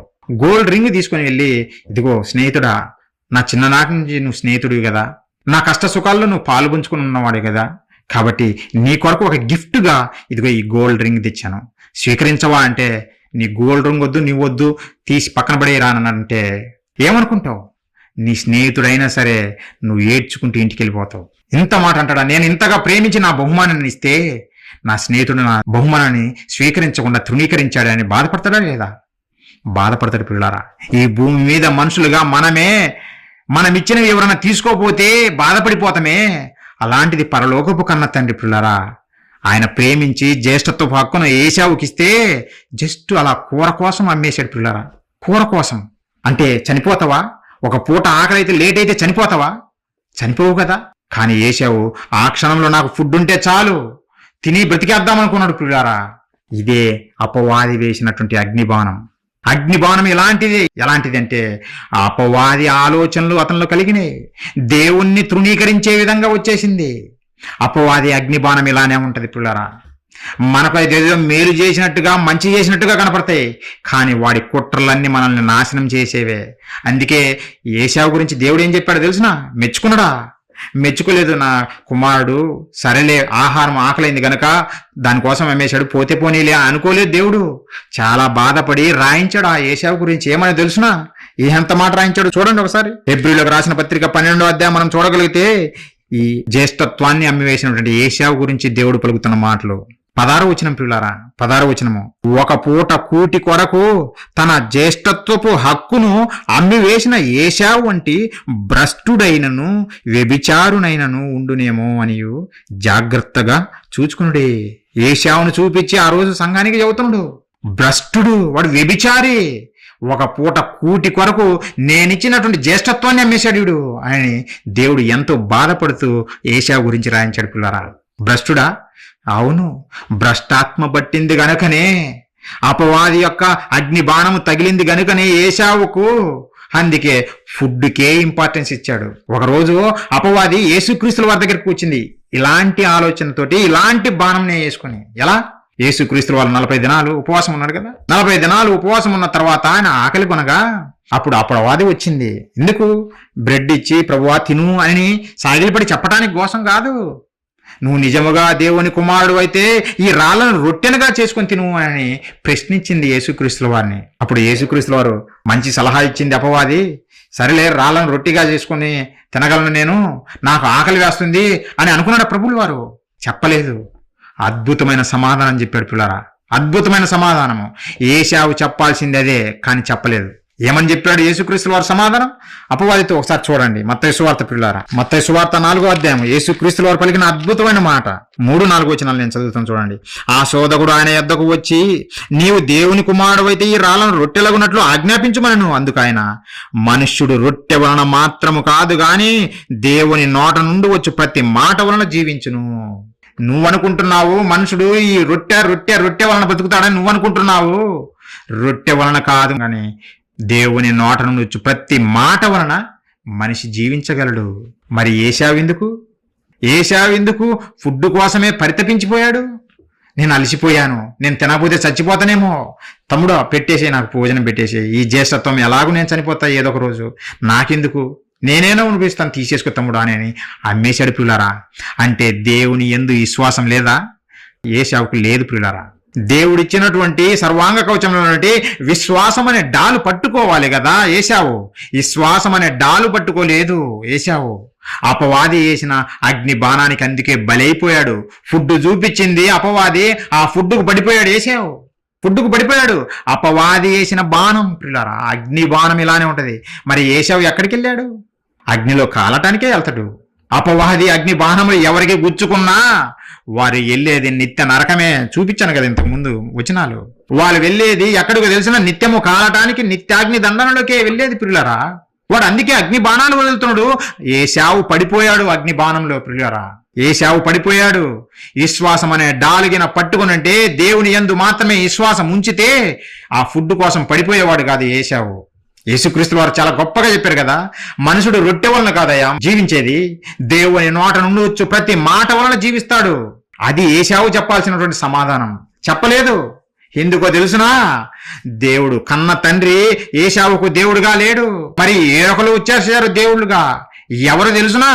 ఎందుకు ఏశావు అలా మాట్లాడాడంటే ఫిలిప్పీయులకు రాసిన పత్రిక 3వ అధ్యాయం 19వ వచనం చూడండి. ఏశావు ఎందుకు అలా మాట్లాడాడు? దేవుణ్ణి ఎందుకు తృణీకరించాడంటే ప్రియులారా, మరొక దేవుణ్ణి పెట్టుకున్నాడు. 19వ వచనం ప్రియులారా, నాశనమే వారి అంతము. ఎవరిలో అయితే అపవాది యొక్క అగ్ని బాణాలు గుచ్చుకుంటాయో వారికి నాశనమే వారి అంతము అంటున్న ప్రియులారా. వారి కడుపే వారి దేవుడు. ఆలోచించండి. ఎంతమంది ఈ అగ్నిబాణానికి పడిపోవట్లేదు? ఇంక మీరు ఆలోచించండి. ఈ ప్రపంచంలో ఈ అగ్నిబాణానికి, అపవాది వదిలినటువంటి ఈ అగ్నిబాణము, తిండి అనే దేవతతో వదులుతున్నటువంటి ఈ అగ్నిబాణంతో ఎంతమంది పడిపోవటం లేదో మీరే ఆలోచించండి పిల్లరా. నేనేం కొత్తగా చెప్పాల్సిన పని లేదు.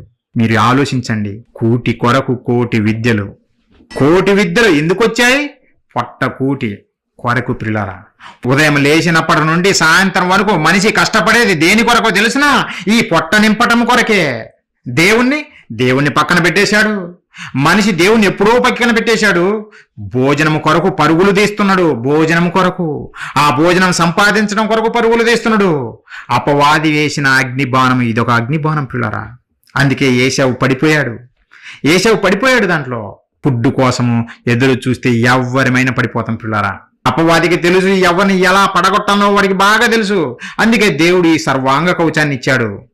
మీరు ధరించుకోనండి, మీరు వారి యొక్క అగ్ని బాణాలను ఆర్పివేస్తారని దేవుడు మన మీద ప్రేమతోనే చెప్పాడు పిల్లరా. మన మీద ప్రేమతోటి. ఏశావు గ్రహించాడా? గ్రహించలేదు. అపవాది అగ్ని బాణం వదిలిన గుచ్చిచ్చుకొని పాతాళానికి చేరిపోయాడు. ఇది పరిస్థితి పిల్లరా. ఈరోజు ప్రపంచ పరిస్థితి కూడా అదే. కోటి విద్యలు ఎందుకు వచ్చాయి భూమి మీద కంటే? కేవలం పొట్ట కూటి కొరకే. వారి కడుపే వారి దేవుడు. మరి నీ కడుపు నింపుతున్న దేవుడు మాత్రం దేవుడు కాదు, పక్కన పెట్టేశారు. నీ కడుపు నింపుతున్న దేవుని పక్కన పెట్టేశారు. కానీ ఆ కడుపులో పడుతున్న ఆహారంకు మాత్రము దేవతగా వీరికి వెలిచింది ప్రియులారా. దేవతగా వెలిచింది ప్రియులారా. ఇది ఏమన్నా సమంజసమా? అపవాది మనిషి యొక్క మనస్తత్వాన్ని పసిగట్టేసింది, కొట్టేస్తుంది ప్రతి ఒక్కరిని. ఇలానే ప్రియులారా, వాడు యుద్ధం చేస్తున్నాడు మన తోటి. వాడి కనపడదు, మనం చేసే క్రియలను బట్టే అర్థమైపోతుంటది వాడు మనల్ని ఓడిస్తున్నాడనే సంగతి. మనం వాడి చేతిలో పడిపోతున్నామనే సంగతి బైబిల్ అర్థమైన వాళ్ళకి అర్థమవుతుంది, అందరికీ అర్థం కాదు. మిగతా వారు సంపాదించుకున్నాను, 4 రాళ్ళు వెనకేసుకున్నాను, నేను మిద్దెల మేడలు కట్టాను, నా కాడ ఉన్నాయి అని అదే భ్రమలో బతుకుతుంటారు. ఎప్పుడు అర్థమవుతుంది? ఈ భూమిని విడిచిన మరుక్షణం అర్థమవుతుంది. అయ్యో, నేను 4 రాళ్ళు వెనకేసుకున్నాను అనుకున్నానే గాని నా పరలోకపు కన్న తండ్రిని దూరం చేసుకున్నాను. ఎవరైతే నాకు బ్రతుకునిచ్చారో, ఆ బ్రతుకులో అవసరమైనవన్నీ ఇచ్చారో ఆ దేవుణ్ణి నేను విడిచిపెట్టానని అప్పుడు అర్థమైంది. అప్పుడు అర్థమైన ఏమి ప్రయోజనం పిల్లారా? ఒకరోజు ధనవంతుడు భూమి మీద ఉన్నప్పుడు తినుము, తాగుము, సుఖించము, ప్రతిరోజు ఎంజాయ్మెంటే, ప్రతిరోజు. అలా బ్రతికి ఒకరోజు చచ్చాడు. చచ్చిన వెంటనే ఎక్కడ వెళ్ళాడు? పాతాళంలో కాలుచు బాధపడుతున్నాడు. కనీసం నీటి బుట్టు కొరకు దొరకకుండా అల్లాడిపోతున్నాడు ధనవంతుడు పిల్లరా. దేని కొరకు? భూమి మీద ఉన్నప్పుడు తిను తిను తిను తిను. వారి కడుపే వారి దేవుడు. అంటే అపవాది ఎలా కొడుతుందో చూస్తున్నారా? అపవాది మానవాళ్ళని ఎలా కొడుతున్నదో, ఎలా వంచిస్తున్నదో మీకు అర్థమవుతుందా? మీకు ప్రతిదీ పూసగుచ్చినట్టు చెబుతున్న పిల్లరా. మీరు అర్థం కావాలా, మీరు గ్రహించాలా దేనికి మీరు ప్రాధాన్యత ఇస్తున్నారనే సంగతి మీరు గ్రహించాలా. లేకపోతే మోసపోతారు. నేను భక్తి చేశానని నీ జీవితాంతము నువ్వు భ్రమలో ఉండి చివరికి నరకానికి పోతే ఎంత ప్రమాదకరం పిల్లారా, ఎంత ప్రమాదకరము. అయ్యో, నేను ఇంతవరకు చేసింది నేను తప్ప. ఇంకా ఏ మాత్రము మనము ఈ జీవితాన్ని మళ్ళా తిరిగి తెచ్చుకోలేము. అందుకే భూమి మీద ఉన్నప్పుడే మనం మెలకువలు కలిగి జీవించాలి. మెలకువలు కలిగి, జాగ్రత్త కలిగి, అపవాదిని చితకతొక్కే వరకు జీవించాలి. అందుకే ఈ మెలకువలు మీకు నేర్పుతున్నాం పిల్లరా. ఈ మెలకువలు మీరు నేర్చుకోవాలి. ధనవంతుడు కాలిపోయాడు పిల్లరా, అగ్నిలో కాలుతున్నాడు. ఎందుకు? భూమి మీద దేవుడిచ్చిన ఆయుష్కాలాన్ని తిండి కొరకు ఉపయోగించాడే కానీ దేవుని కొరకు ఉపయోగించలేదు పిల్లరా. అలానే ఈరోజు ప్రపంచమంతా ఉంది. అపవాది వేసిన ఆ అగ్ని బాణాన్ని, తిండి అనే అగ్ని బాణాన్ని గుర్తించుకొని చచ్చిపోతున్నారు, నిత్య నరకానికి జారిపోతున్నారు. ఒకనాడు నోవాహు జలప్రలయం ఎందుకు వచ్చింది? ఒకనాడు నోవాహు గారి కాలంలో జలప్రలయం ఎందుకు తెప్పించింది తెలుసా? దేవుడు మానవులందరికీ అగ్ని బాణాలు గుచ్చుకున్నాయి. అపవాది వదిలిన అగ్ని బాణం గుచ్చుకుంది. ఎలాంటిది? సేమ్ ఇదే అగ్ని బాణం. చూడండి, ఆ మాట నేను చెప్పింది కాదు, చూడండి. లూకాసు వార్త 17వ అధ్యాయము 26వ వచనం నుంచి నేను చదువుతున్నా, చూడండి. నోవాహు దినములలో జరిగినట్టు మనుష్య కుమారుని దినములో జరుగును. ఏం జరిగింది ప్రభువా నోవాహు దినములో అంటే? నోవాహు ఓడలోకి వెళ్ళిన దినం వరకు జనులు తినుచు త్రాగుచు పెళ్ళాడుచు పెళ్లికి ఇవ్వబడుచు ఉండిరి. తినుచు తాగుచూ ఉండిరి. ఎంజాయ్మెంట్. భూమి మీద ఎంతకాలం మనం బ్రతికేది? చాలా తక్కువ కాలం. ఈ తక్కువ కాలంలో మనం ఎంజాయ్ చేయాలి, ప్రతిదీ ఎంజాయ్ చేయాలి. ఇప్పుడు ఎంజాయ్ చేయకపోతే ఎప్పుడు ఎంజాయ్ చేస్తావు అని యవ్వనస్తులు మాట్లాడుకుంటున్నారంటే ప్రియులారా, ప్రతి ఒక్కరిలో ఆ అపవాది యొక్క బాణం గుచ్చుకున్నది. అపవాది గుచ్చేసింది వాడి అగ్నిబాణాన్ని. అందుకే తిండి తిండి తిండి తిండి, ఎక్కడ చూసినా తిండి గోలనే, ఎక్కడ చూడు తిండి గోల. చివరికి సంఘాలలో కూడా తిండి గోలనే. ప్రసంగం అవుతుంటది, ప్లేట్లు రెడీగా పెట్టుకుంటారు. ఏం భోజనం పెట్టారు? మటనా, చికెనా, బిర్యానా, లేదంటే సాంబారా, పచ్చడా, ఇవే తిండి గోల. మా ప్రసంగము ఏం అర్థం కాదు, ఏం అర్థం కాదు. కానీ బాగా చదువుతాడు, సాక్ష్యము చాలా బాగా చెప్పాడు, అద్భుతంగా ఉంది. మరి ఏం నేర్చుకున్నావు? ఏం నేర్చుకున్నావు అంటే నోరు బయటికి రాదు. పిల్లరా, దేవుని మాటలు వింటున్నప్పుడు నేనేం నేర్చుకున్నాను ఈరోజు అనేది ప్రతి ఒక్కరము తెలుసుకున్నాను. అది చాలా అవసరము, చాలా అవసరము. ఇది విద్య, దేవుని విద్య, మహోన్నతుని విద్య. లోకంలో ఎక్కడ దొరకదు, ఏ మార్కెట్లో మీకు దొరకదు, ఎక్కడ దొరకదు పిల్లరా. దేవుని దగ్గరనే, దేవుని సన్నిధిలోనే మహోన్నతుని విద్య మీరు నేర్చుకుంటారు. మీరు గొప్పవారు కావాలంటే ఈ విద్యను నేర్చుకోవాలి. ఐఏఎస్ ఐపీఎస్లు కాదు, అవి చదివితే ఈ లోకంలో గొప్పవారు అవుతారు. దేవుని జ్ఞానం నేర్చుకున్న వారే దేవునిలో గొప్పవారు అవుతారు. అందుకే మేము ఈ జ్ఞానం నేర్పుతున్నాం పిల్లరా. మాకు నేర్పింది దేవుడు అంటే బైబిల్లో మళ్ళా మనకు దర్శనమిచ్చాడు దేవుడు అని నేను చెప్పను, అబద్ధాలు చెప్పను. బైబిల్లో దేవుడు రాయించాడు, రాయించిన మాటలే నేర్చుకొని స్టడీ చేసి పరిశోధించి మీకు తెలియజేస్తున్నాం. ఒక సూత్రంలాగా, ఒక పద్ధతిలాగా మీకు నేర్పుతున్నాం, ఒక స్టూడెంట్కు నేర్పినట్టు. నేర్చుకోండి. నేర్చుకున్న వాళ్ళు అదృష్టవంతులు. ఎందరైతే నేర్చుకుంటారో వారు అదృష్టవంతులు. నేర్చుకోకపోతే ఇంకా మనం ఏం చేయలేం పిల్లరా. దేవుడు ప్రేమించి చెబుతున్నాడు. ఆలోచించండి. జనులు తినుచూ త్రాగుచున్నారు. సూత్రం చెబుతున్నా. ఎందుకు వారి మీదికి ఆ ఉగ్రత వచ్చిందంటే అపవాది అగ్నిబాణాన్ని గుచ్చిపడేసింది ఆ రోజు ఉన్నటువంటి సమాజానికి. ఏమని? ఎలాంటి అగ్నిబాణము? తిండి అనే అగ్నిబాణాన్ని గుచ్చిపడేసింది. అందుకే తిండికి ఇంపార్టెన్స్ ఇచ్చారు, కానీ ఆ తిండి పెట్టిన దేవుణ్ణి మాత్రం పక్కన పడేశారు. అందుకే దేవునికి కోపం వచ్చింది ఆ రోజు. దేవునికి కోపం వచ్చి నాశనం చేశాడు. నాశనం చేస్తే ఎక్కడికి వెళ్ళారు వాళ్ళు? ఎక్కడికి వెళ్ళారు? పరలోకానికి వెళ్ళారా? పరలోకం కొరకు పరీక్షలు రాస్తున్నారా? కొంతమంది ఇలాంటి బోధలు కూడా చేస్తున్నారంట, నేను విన్నాను. ఏమంటే దేవుడు ప్రేమమయుడు, కరుణామయుడు, మనం ఆయన పిల్లలం కనుక ఈ భూమి మీద మన ఇష్టానుసారంగా తిరుగుదాము, ఊరి మీద ఎటు పడితే అటు తిరుగుదాము, మనకు పాతాళం లేకపోయినాక మరలా దేవుడు పరీక్షలు పెడతాడు, అక్కడ ఆ పరీక్షలో పాస్ అయితే అప్పుడు మరలా మనం పరలోకం వెళ్ళే ఛాన్స్ ఉంది, కాబట్టి ఈ భూమి మీద చిన్న కాలం నీ ఇష్టం వచ్చినట్టుగా బ్రతుకు అని అంటున్నారు పిల్లరా. ఎంత తప్పుడు బోధంటే చాలా ఘోరం పిల్లరా. పరలోకం వెళ్ళటానికి మరలా పరీక్షలు ఉండవు. పాతాళలోకంలో, పాతాళంలో ఏముంటుందో తెలుసునా? ఏడుపు పండ్లు కొరకటమే. ధనవంతుని చూసినా తెలుసుకోవాలి, దేవుడు రాయించాడు కదా. మరలా ఏం చెప్పాడు దేవుడు? నువ్వు పోవు పాతాళమందు పనేయన నువ్వు ఉపాయమైన ఉండదు. నువ్వు పరీక్ష రాస్తాను ప్రభు, ఇక్కడ పాస్ అయిపోతానంటే అసలు ఉపాయమే లేదురా బాబు. అక్కడ ఉపాయం లేదు, పని కూడా లేదు. నీకు పని కూడా కల్పించేవాళ్ళు లేరు. పని భూమి మీదనే కల్పించబడింది నీకు. దేవుని పని భూమి మీదనే కల్పించబడింది, పాతాళంలో లేదు. నేను వెళ్ళి పాతాళంలో పరీక్షలు రాసి పరలోకం వెళ్ళిపోతానంటే ఎక్కడి బోధలో మరి ఎక్కడ చూసి నేర్చుకున్నారో కానీ నాకు అర్థం కాలేదు. బైబిల్ ఏమో ఒక రకంగా చదువుతుంది, మహానుభావులు ఇంకొక రకంగా చదువుతున్నారు.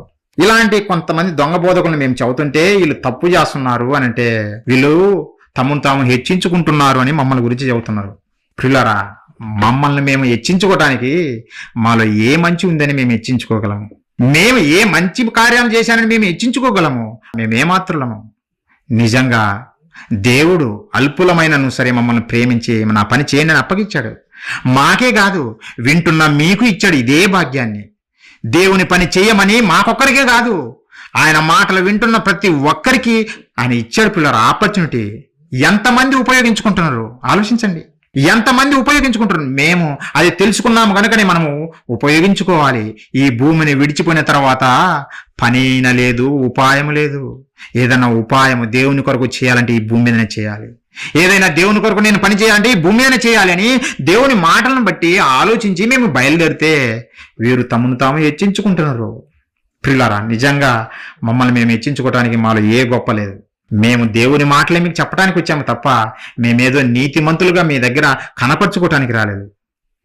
దేవుడు యేసుక్రీస్తుల వారి రక్తం ద్వారా కడిగాడు కనుకనే నీవైనా నేనైనా నీతిమంతులమయ్యాం. ఆయన గీన రక్తము మన కొరకు కార్చకపోతే మనం ఎవరమే నీతిమంతులం కాలేదు. మనమందరం తప్పిపోయిన వారమే. అందులో ఏ భేదము లేదు, ఏ భేదము లేదు పిల్లరా. అందరూ పాపం చేసిన వారమే. మరి అలాంటప్పుడు మేమెందుకు హెచ్చించుకుంటాం పిల్లరా? మేము హెచ్చించుకోవటానికి రాలేదు. దేవుని మాటలు ఉన్నట్టుగా మీకు నేర్పాలని, బోధకులుగా ఉన్న వారిని తప్పులు చేస్తున్నప్పుడు ఎవరమైనా సరే సరి చేసుకోవాలి. వారైనా మేమైనా బోధ వింటున్నవారు సరి చేసుకోవాలి. ప్రతి ఒక్కరము సరి చేసుకొని దేవుడు కోరుకున్నట్టుగా బ్రతకాలి. అదే కదా దేవుడు మెచ్చేది. మీ దగ్గర నేను ఊదగొట్టచ్చు, గొప్పగా నా గురించి నేను చెప్పుకోవచ్చు, కానీ నేను ఒకరోజు సమాధానం చెప్పాలి. ఏమని? నా బోధ సరైనదా కాదా? అబద్ధ బోధ చేశావు గనక నువ్వు నిత్య నరకాగ్నిలోకి చేరు అని అంటుండు దేవుడు. ఒకవేళ సత్యం చేస్తే బల నమ్మకమైన దాసుడు అని దేవుడే మెచ్చుకుంటుండు. పిల్లరా, నమ్మకమైన దాసుడుగా ఉండటానికే మేము ప్రయత్నం చేస్తున్నాము. మా బోధ వింటున్న వారికి కూడా అదే నేర్పుతున్నాము. మీరు కూడా నమ్మకమైన దాసులుగా ఉండాలి, దేవుని దగ్గర ప్రతిఫలం పొందేవారిగా ఉండాలి. కానీ దేవుని దగ్గరికి వెళ్ళి ప్రభువా నాకేది బహుమానం అంటే, ఏం చేసావురని నా కొరకు, ఏం చేసావు నాన్నా, ఏం చేసావు తల్లి నా కొరకు అంటే, ఏం చేయలేదు ప్రభువా, ఆదివారం చర్చికి మాత్రం వెళ్ళాను. ఆదివారం చర్చికి పోతే పాపి మారుతాడమ్మా. ప్రార్థన చేశాను ప్రభువా, ప్రార్థన చేస్తే పాపి మారుతాడమ్మా. నువ్వు వెళ్ళి ప్రకటించాలి కదా, నువ్వు వెళ్ళి ప్రకటిస్తేనే కదా పాపి మారేది. ఆ దేవుని మాటలు, నా మాటలు విని వారు తెలుసుకునేది. నువ్వు ప్రకటించకుండా 4 గోడల మధ్య నువ్వు భజన చేసుకుంటే ఎలా పాపి మారుతాడమ్మా అని దేవుడు ప్రశ్నిస్తాడు. పిల్లరా, వాక్యం తెలియక చాలా మంది మాట్లాడతారు. పిల్లరా, మేమందరము క్రైస్ట్ చర్చ్ ఖమ్మం ప్రతి ఒక్కరితో కలిసి పని చేయటానికే సిద్ధంగానే ఉన్నాం. మేమెప్పుడు ఆహ్వానం పలుకుతున్నాము. మీరందరూ, మేమందరము దేవుడు కోరుకున్నట్టుగా బ్రతకాలి. మనమంతా ఒక్కటే, ఒకే కుటుంబ సభ్యులము. ఏ తారతమ్యం లేదు. మనుషులు పెట్టారు డినామినేషన్ల భేదాలు, అడ్డుగోడలు, అవన్నీ పడగొట్టేయండి. డినామినేషన్స్ తీసేయండి. క్రీస్తు బోధనే మనం ప్రకటిద్దాము. క్రీస్తు కొరకు మనం అందరం కలిసి పనిచేద్దామనే స్ఫూర్తితోటి చేస్తున్నాం. కానీ పిల్లరా, మరలా మాది ఒక డినామినేషన్ కాదు. డినామినేషన్ అసలు పదమే తప్పు పిల్లరా, అది తప్పు. బైబిల్లో లేదు అలాంటివి. ఒకరోజు పౌలు గారు బోధ చేస్తుంటే, పౌలు గారు చాలా గొప్పగా బోధ చేస్తున్నారు కనుక నేను పౌలు సంబంధిని అని అన్నారు. అలాగే పేతురు గారు, ఆయన మొదటి నుంచి ఉన్నవాడు, గొప్పవాడు కనుక పేతురు సంబంధిని అని అన్నారు. పౌలు గారు అందుకే ఏమన్నాడో తెలుసునా? పౌలు సంబంధిని అంటారేందిరా, పేతురు గారి సంబంధిని అంటారేందిరా? పౌలు మీ కొరకు ప్రాణం పెట్టాడా, పేతురు గారు నీ కొరకు ప్రాణం పెట్టారా? మనందరి కొరకు ప్రాణం పెట్టింది ఒకే ఒకరు, ఆయన ప్రభు అయిన క్రీస్తు కదా. మనమందరం ఆయన సంబంధికులమురా. పౌలు సంబంధులు అంటారేంది, పేతురు గారి సంబంధులు అంటారేంది? పిల్లరా, ప్రారంభంలోనే ఈ డినామినేషన్స్ కు నాంది పలికింది. అడ్డు గోడలను ఆ రోజే పౌలు గారు పడగొట్టుకుంటూ వచ్చాడు. పిల్లరా, ఈరోజు మేం చేసేది అదే. డినామినేషన్స్ స్థాపించడానికి రాలేదు. క్రైస్తవులంతా ఒక్కటే, మనమంతా ఒకే దేవుని పిల్లలము. ప్రపంచ మానవాలంతా దేవుని పిల్లలము.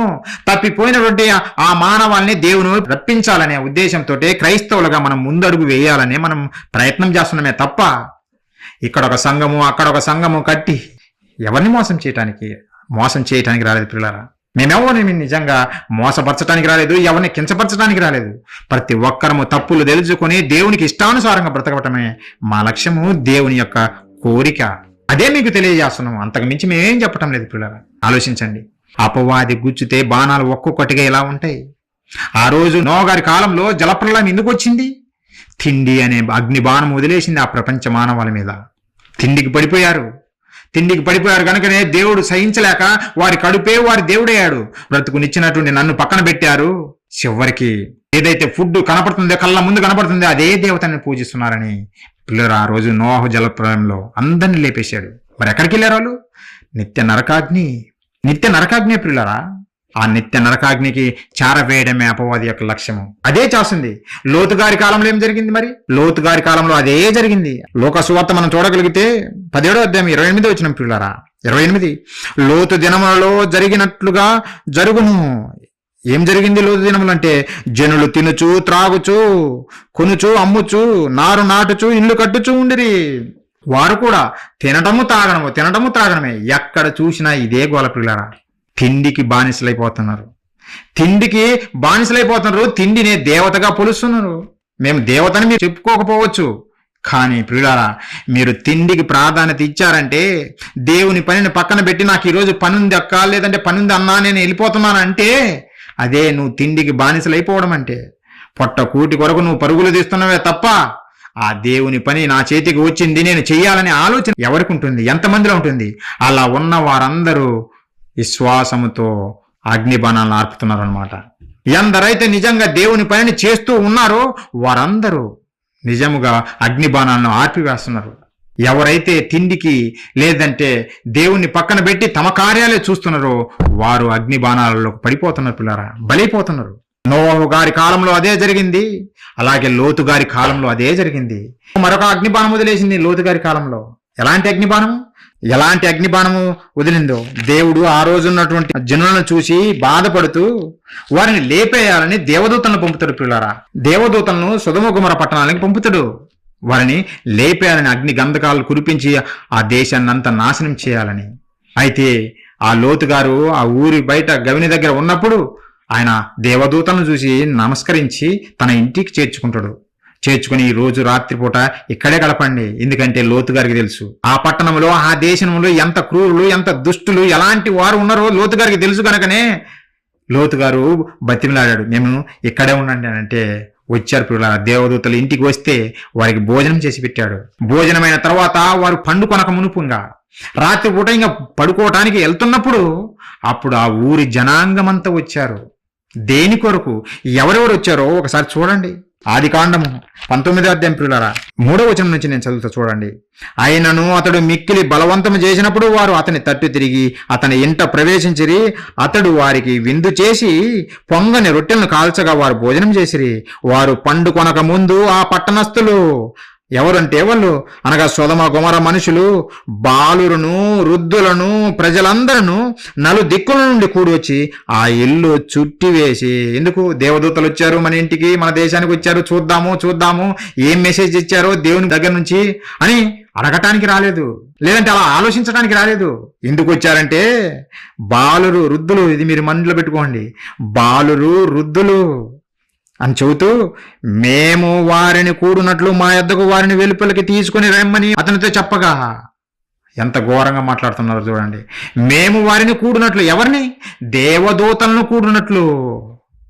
ఎంత ఘోరమైన సమాజమో ఇంకా ఆలోచించండి పిల్లల. బాలురు వృద్ధులు, బాలురులో వృద్ధులలో ఏమి కామ కోరికలండి, ఏమి కామ కోరికలు ఎక్కడి నుంచి వచ్చినాయి ఇవి? అపవాది వేసిన అగ్నిబాణాలు ఇవే పిల్లరా. ఎందుకంటే మానవాన్ని అంతం చేయాలి కదా, నాశనం చేయాలి కదా, వారిని నిత్య నరకాగ్నిలోకి పడవేయాలి కదా, నాతో పాటు కాలాలి కదా అనే ఒక దురుద్దేశంతో అపవాది చేస్తున్న కుట్ర, వాడు వదులుతున్న బాణాలు. బాలురు దేవదూతలు, వారు దేవదూతలా మనుషులా అని చూడకుండా వచ్చేసారు. బయటికి పంపించేసే మేము కూడాలి, వారితో మేము కూడాలి అంటే పిల్లలలో కూడా కాముకత్వం వచ్చేసింది. చివరికి రేపు ఇంకా నేను వెళ్ళిపోతాను ఈ భూమిని విడిచి అనుకుంటున్నప్పుడు ఈ ముసలి వాళ్ళలో కూడా వచ్చేసింది పిల్లల కాముకత్వము. ఈరోజు సమాజం అదే చూస్తున్నాం, పిల్లరా, అదే సమాజము. అంతా కామముతో నిండిపోయినటువంటి ప్రపంచమే. నిజంగా ఈ సినిమా ఇండస్ట్రీ గురించి కొంతమంది ఇంటర్వ్యూలు ఇస్తుంటే అమ్మాయిలు చెబుతున్నటువంటి మాటలు, నాయన ప్రొడ్యూసర్స్ వారి ముసలి వాళ్ళైనా సరే వారి కోరికలు తీర్చకపోతే మాత్రము మాకు అవకాశాలు రావు, కాబట్టి మేమేం చేయాలి, కంపల్సరీగా వారి కోరికలు తీర్చాలి. ఇలాంటి న్యూస్ చూస్తున్నా కానీ అమ్మాయిల పిచ్చి, మేము గొప్పవారిని కావాలి, ఎలా సమాజం దృష్టిలో హీరోయిన్స్ కావాలి, ఏదొక రోలు కావాలి అని ఎగబడుతున్నారే కానీ ఇలాంటి పాడు జీవితం మనకెందుకు? నాకు బ్రతుకునిచ్చిన నా కన్న తండ్రి కొరకు నేను బ్రతుకుదామని ఆలోచన లేదు పిల్లరా. అమ్మాయిలకు లేదు, అబ్బాయిలకు లేదు, అందరికీ సినిమా పిచ్చే. చివరికి ఇదే కామము సంఘాలలోకి కూడా వచ్చేసింది. బోధకుడు వంచాడు అమ్మాయిని, సంఘస్థులను పాడు చేశాడు అని ఎన్నో వార్తలు ఈరోజు వస్తున్నాయి పిల్లరా. అమ్మాయిలే స్వయాన పోస్టులు పెడుతున్నారు, ఎన్ని న్యూస్ మీడియాలో లేదంటే సోషల్ మీడియాలో జరుగుతున్నాయి. ఇవన్నీ చెప్పినప్పుడు బాధపడతానేమో పిల్లరా. బాధపడడం కాదు, మార్చుకోవటానికి ప్రయత్నం చేయాలి. ఎవరిమైనా సరే ఇలాంటి క్రియలు నాలో ఉండకూడదు కదా అని మనం ఆలోచించాలి. క్రైస్తవుడిగా నువ్వేం నేర్పుతున్నావు సమాజానికి?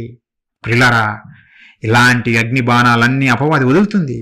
బాలురు వృద్ధులు నిజంగా దేవదూతలను కూడటానికి వచ్చారంటే ఇంక ఏం చేయాలి? అందుకే పిల్లరా, మొక్క కూడా మొలవకుండా నాశనం చేశాడు ఆ భూభాగాన్ని. ఒక్కడు కూడా మిగలలేదు. లోతు గారి కాలంలో ఆ సొదొమ గొమొర్రాలను పాడు చేశాడు పిల్లరా. ఇప్పటికీ సజీవ సాక్ష్యంగా మన మధ్యనే ఉంది అది. ఎప్పుడైనా చూడండి, యూట్యూబ్లో కూడా దొరుకుతాయి. ఆ మట్టి అలా పిండుతుంటే అలా రాలిపోతుంటది, పిండిలాగా అయిపోతుంటది పిల్లరా. దేవుడు కురిపించిన అగ్ని గంధకాల్లో కాలిపోయింది సొదొమ గొమొర్రా పట్టణం. ఎందుకు? అపవాది వేసిన అగ్ని బాణానికి బలైపోయారు గనుకనే చివరికి దేవదూతలను కూడా కూడటానికి వచ్చారంటే వీలాంటి సమాజం ఉండకూడదని దేవుడు తుడిచిపెట్టేశాడు. దీని అంతటికీ కారణం అపవాది యొక్క ఆలోచనలు బాలురలో రుద్దారు, అలాగే వృద్ధులలో రుద్దింది అది. అందుకే చిన్ననాటి నుంచి దేవుని జ్ఞానం మేము నేర్పాలని ప్రయాసపడుతున్నాము. పంపండి అని చెబుతున్నాము. పంపండి, మేము ఉచితంగానే నేర్పుతాం దేవుని జ్ఞానము. దేవుని యందు భయభక్తులు నేర్పుతామని మేము ఉచితంగానే నేర్పుతామని చెబుతున్నాం పిల్లరా. అవకాశం ఉన్నోళ్ళు సద్వినియోగం చేసుకోండి. లేదంటే చాలా ఘోరంగా ఉంది ఈరోజు సమాజము. నువ్వు బయటికి వెళ్ళిన తర్వాత నీ దగ్గర ఒకరాగా యాక్టింగ్ చేస్తారు పిల్లలు. తర్వాత తెలుసుద్ది పెళ్లి పీటల తర్వాత ఈ అబ్బాయి నాకు నచ్చలేదు, నువ్వు చూపించిన అబ్బాయి నాకు నచ్చలేదు, లేదంటే నువ్వు చూపించిన అమ్మాయి నాకు నచ్చలేదని చెప్పేస్తారు. అందరి మధ్య నీ పరువు పోయినట్టేనా? పోయినట్టే.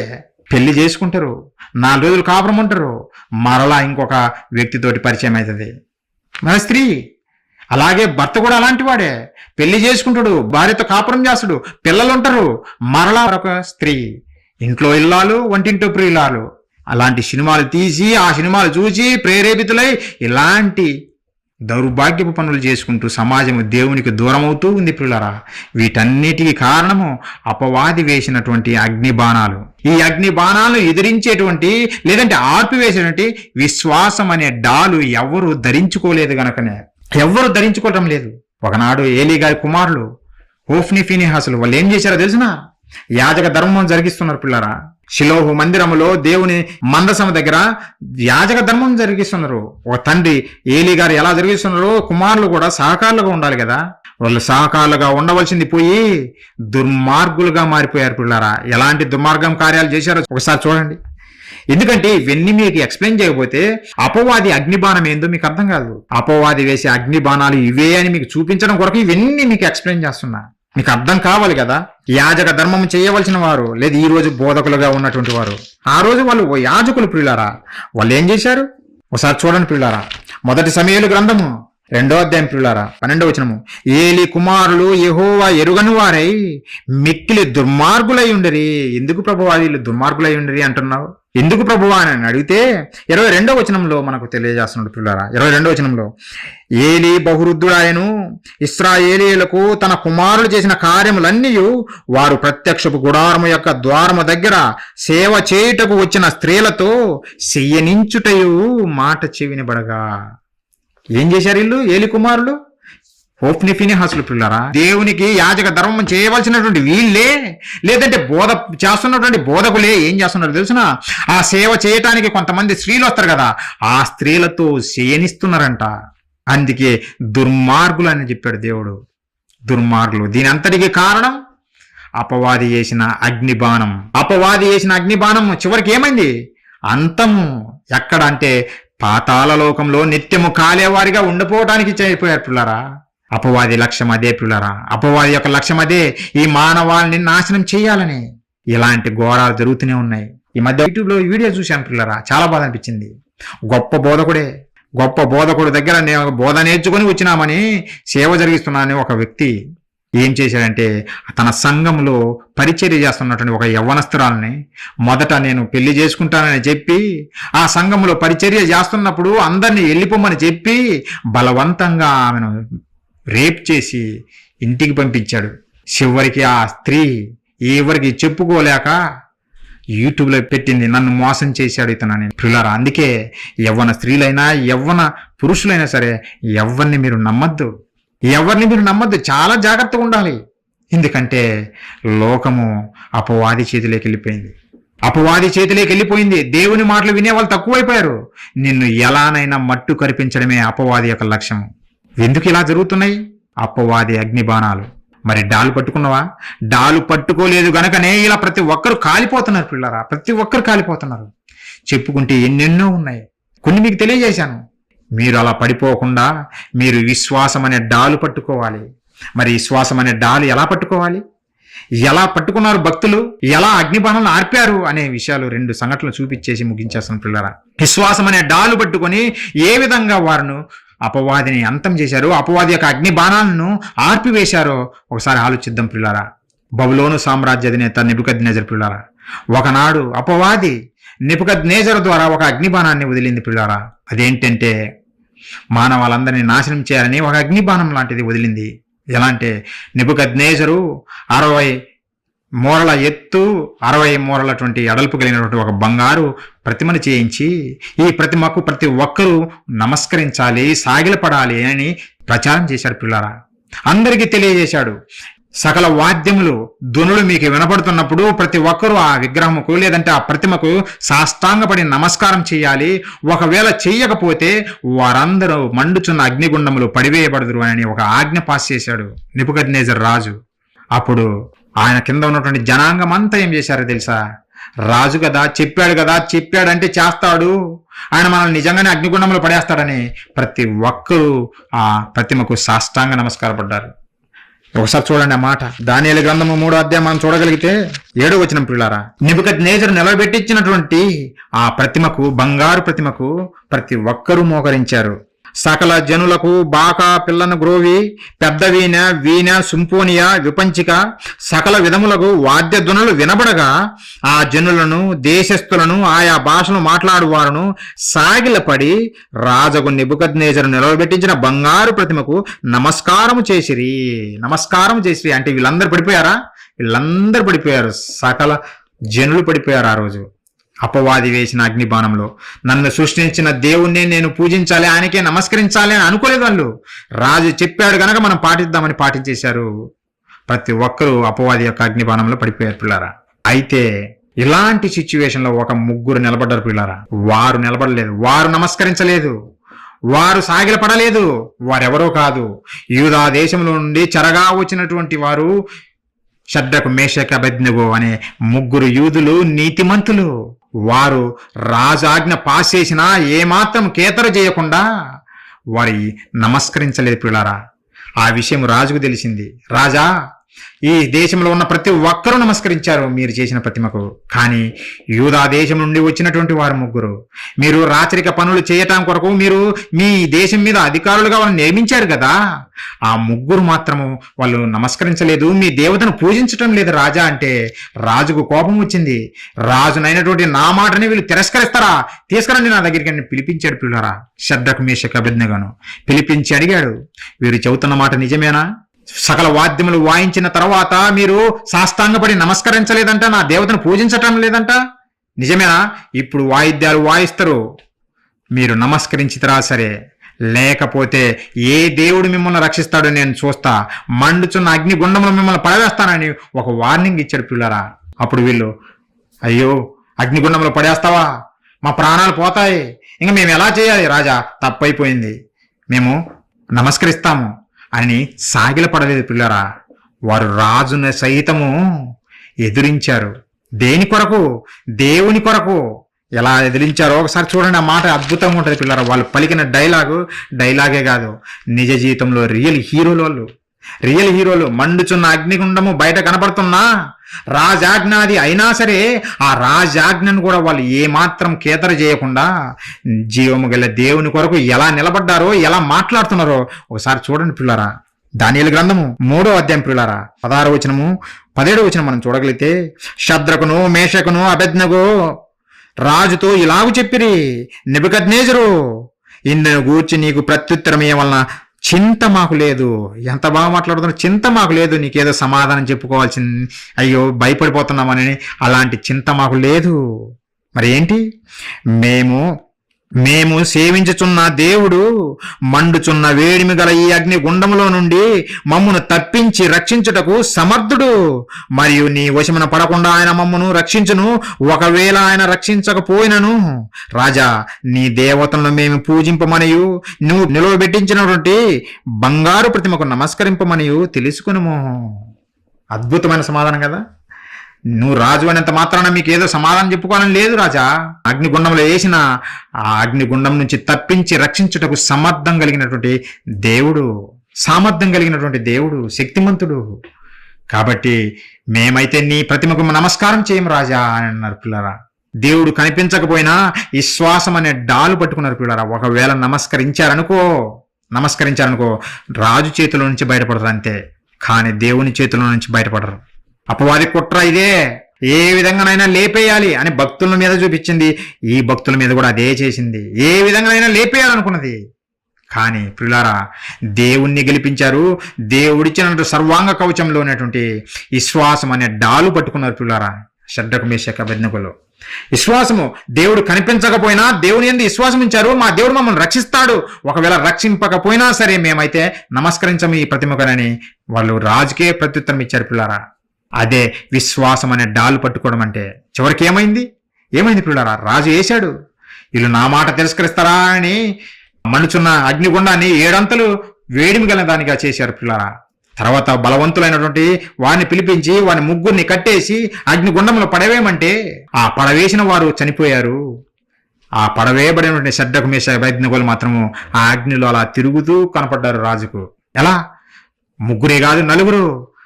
రాజు చూసి కలవరపడిపోయాడు. మనం ముగ్గురిని కదా వేసింది, నాకు 4 కనపడుతున్నారేంటి అని చెప్పి అప్పటికి బల్బు వెలిగింది. అప్పటికి అర్థమైంది నేను తప్పు చేశాను. వచ్చి వాళ్ళని వేడుకుంటుండు, వాళ్ళని పిలుస్తున్నారు. షడ్రకు మేషకు అబేద్నెగోలను పిలిచి ఏమంటుండు? మీరు నమ్మిన దేవుడే పూజార్హుడు, మీరు బయటికి రండి ఆయన చెప్పంగానే పిల్లలు వారు బయటకు వస్తే పరీక్షించారు వాళ్ళని, ఏమైనా అగ్ని వాసన కలిగిందని. అగ్ని ఏమన్నా వీళ్ళకు హాని చేసిందని? కనీసం అగ్ని వాసన రాలేదు. వాళ్ళ తల వెంట్రుకల్లో ఒకటి కూడా కాలిపోలేదు. అగ్నిలో పడవేస్తే ఈ ఎంట్రుకలు ఉంటాయా? అగ్ని వాసన రాకుండా ఉంటుందా? అగ్నిమాపక యంత్రం వాళ్ళను పనిచేసే వారిని చూస్తే పిల్లరా, ఇల్లు కాలిపోయినప్పుడు వాళ్ళు వస్తుంటారు ఆర్పటానికి. వాళ్ళు ఆర్పిన తర్వాత ఇంటికి వెళ్తే వారి శరీరం అంతా స్మెల్ వస్తుంది, వాసన. ఏంటిది? అగ్ని వాసన. వారేం మంటల్లో కాలిపోలేదు, మంటలు ఆర్పటానికి పోయిన వాళ్ళే. అలాంటిది మంటల్లో పడవేసినా సరే షడ్రకు మేషకు అబేద్నెగో వీరి ముగ్గురి దగ్గర ఏ మాత్రం అగ్ని వాసన రాలేదు. అంత గొప్పగా కాపాడాడు. ఎందుకు కాపాడాడు? విశ్వాసం అనే డాలుతో అపవాది వేసిన అగ్ని బాణాలను ఆర్పివేశారు, దేవుణ్ణి దించారు కనుక పిల్లల దేవుడు కాపాడాడు తన భక్తులను. భక్తులు ఇలా అపవాది యొక్క అగ్నిబాణాలను ఆర్పివేశారు పిల్లరా. ఈరోజు మనము కూడా అలాంటి వారిగా ఉండాలి.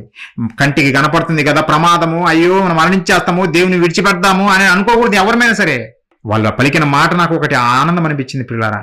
మా దేవుడు రక్షింపకపోయినా సరే మేము మాత్రం అబద్ధం చేయం, ప్రతిమకు నమస్కరించం. ఇది నిజమైన విశ్వాసం. ఇది ప్రియులరా అద్భుతమైన విశ్వాసము. ఇలాంటి విశ్వాసం అనే డాలు ప్రతి క్రైస్తవుడు పట్టుకోవాలి. ఈ మాటలు వింటున్న ప్రతి ఒక్కరు పట్టుకోవాలి. అప్పుడు అపవాది సాష్టాంగపడిపోతుంది. నీ కాళ్ళ ముందు సాష్టాంగపడిపోతుంది. ఏం చేయగలిగింది అపవాది? వారిని ముగ్గురిని ఏమైనా చేయగలిగిందా? అగ్నిగుండంలో పడవేసింది. కానీ తర్వాత చూసుకున్నది దేవుడే కదా, ఎంత గొప్పగా కాపాడాడు తన పిల్లల్ని. ఎందుకంటే తన ఎందు విశ్వాసం ఉంచారు గనక. అపవాది ఓడిపోయిందా? ఓడిపోయింది. అపవాదిని చిత్తక తొక్కారు వాళ్ళు. ముగ్గురు అపవాదిని చితక తొక్కారు. దేవుడు కోరుకున్నట్టుగా మీ కాళ్ళ కింద అపవాదిని శీఘ్రముగా చితక తొక్కిస్తాను అన్న మాట ప్రకారము షడ్రకు మేషకు అబేద్నెగోలు ముగ్గురు అపవాదిని చితక తొక్కారు. అపవాది తన అగ్నిబాణములతో ఇలా ముగ్గురిని లేపేయాలని వచ్చింది, కానీ వీళ్ళు అపవాదినే మట్టు కురిపించారు. ఇది నిజమైన నీతిమంతులు భక్తులు చేసే కార్యాల పిల్లారా. ఎందుకు వీళ్ళు చేయగలిగారు? విశ్వాసం అనే డాలు మనం పట్టుకోవాలి. ప్రతి ఒక్కరం విశ్వాసం అనే డాలు పట్టుకుంటే అపవాది వేసే ఏ అగ్ని బాణమునైనా, ఎలాంటి అగ్ని బాణమైనా, తిండా, కామమా, క్రోధమా, నరహత్య, వ్యభిచారమా, ఎలాంటివైనా సరే నువ్వు ఆర్పివేయగలవు. దేవుని యందు నీకు విశ్వాసం ఉంటే. భక్తులు చూడు, అందుకే భక్తుల జీవితాలు ఎందుకు రాయించాడు మన కొరకే ప్రియులారా. వారిని చూసైనా మనం నేర్చుకుంటామని, ఎలా అగ్ని బాణాలను ఆర్పివేయాలని తెలుసుకుంటామని ప్రియులారా. ఎంత అద్భుతంగా ఆర్పాడు ప్రియులారా. దేవుడు కోరుకుంటున్నటువంటి వారిని, ఇలాంటి వారినే. మరొక భక్తుడు చూపించేసి ముగించేస్తున్న ప్రియులారా. ఒకనాడు ఫరో కుమార్తెలో ఇలాంటి అగ్నిబాణం సంధించాలని అపవాది దూరింది ప్రియులారా. ఏమన్నదో తెలిసిన ఒక ఆఫర్ ఇచ్చేసింది మోషేకి. పెంచిన తల్లి ఫరో కుమార్తె, మోసే నువ్వు నా తల్లి అని ఒప్పుకో మోసే, చాలు. ఈ ఐగుప్తు ధనమంతా నీదే, ఈ సింహాసనము నీదే మోసే. నువ్వు ఈ భూమి మీద బతికినంతకాలం నీవు నీ పిల్లలు ఫరోలాగా ఏలుతూ ఉంటారు, కాబట్టి నువ్వు నా తల్లి అని ఒప్పుకో, చాలు మోసే అని ఒక ఆఫర్ వేసింది పిల్లారా. మోసే గారికి అర్థమైంది ఇది సాతాను వేసినటువంటి అగ్నిబాణము అని.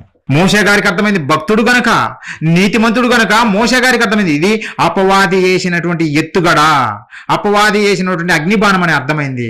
వెంటనే ఆయన తిరస్కరించాడు పిల్లారా. వెంటనే తిరస్కరించాడు. ఏమన్నాడో తెలుసునా? Wonderful dialogue. కొన్ని డైలాగులు చదువుతుంటే అది డైలాగ్, వాళ్ళు నిజ జీవితంలో వాళ్ళు చేసిన క్రియలనే దేవుడు రాయించిన మాటలు.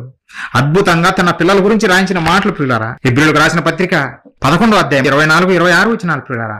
మోషే పెద్దవాడైనప్పుడు విశ్వాసమును బట్టి ఇది మీరు జ్ఞాపకం పెట్టుకోండి. దేన్ని బట్టి? అపవాది వేసే అగ్నిబాణాలు ఆర్పాలంటే విశ్వాసం అనే డాలు పట్టుకోవాలి. మోషే గారు చేసింది అదే. విశ్వాసమును బట్టి ఐగుప్తు ధనము కంటే క్రీస్తు విషయమైన నింద గొప్ప భాగ్యమని ఎంచుకొని అల్పకాలము పాపభోగం అనుభవించుట కంటే దేవుని ప్రజలతో శ్రమ అనుభవించుట మేలని యోచించి ఫరో కుమార్తె యొక్క కుమారుడు అనిపించుకొనుటకు ఒప్పుకొనలేదు. విశ్వాసమును బట్టి ఒకవేళ ఒప్పుకుంటే మేబీ ఐగుప్తుకు రాజయ్యేవాడు, తన సంతానం మేబీ రాజులు అయ్యేవాళ్ళేమో. కానీ దేవుణ్ణి తృణీకరించిన వాడైతాడు, చివరికి నిత్య నరకాగ్నిలో కాలిపోయేవాడు. కానీ మోషే గారు అలాంటి పనులు చేయలేదు.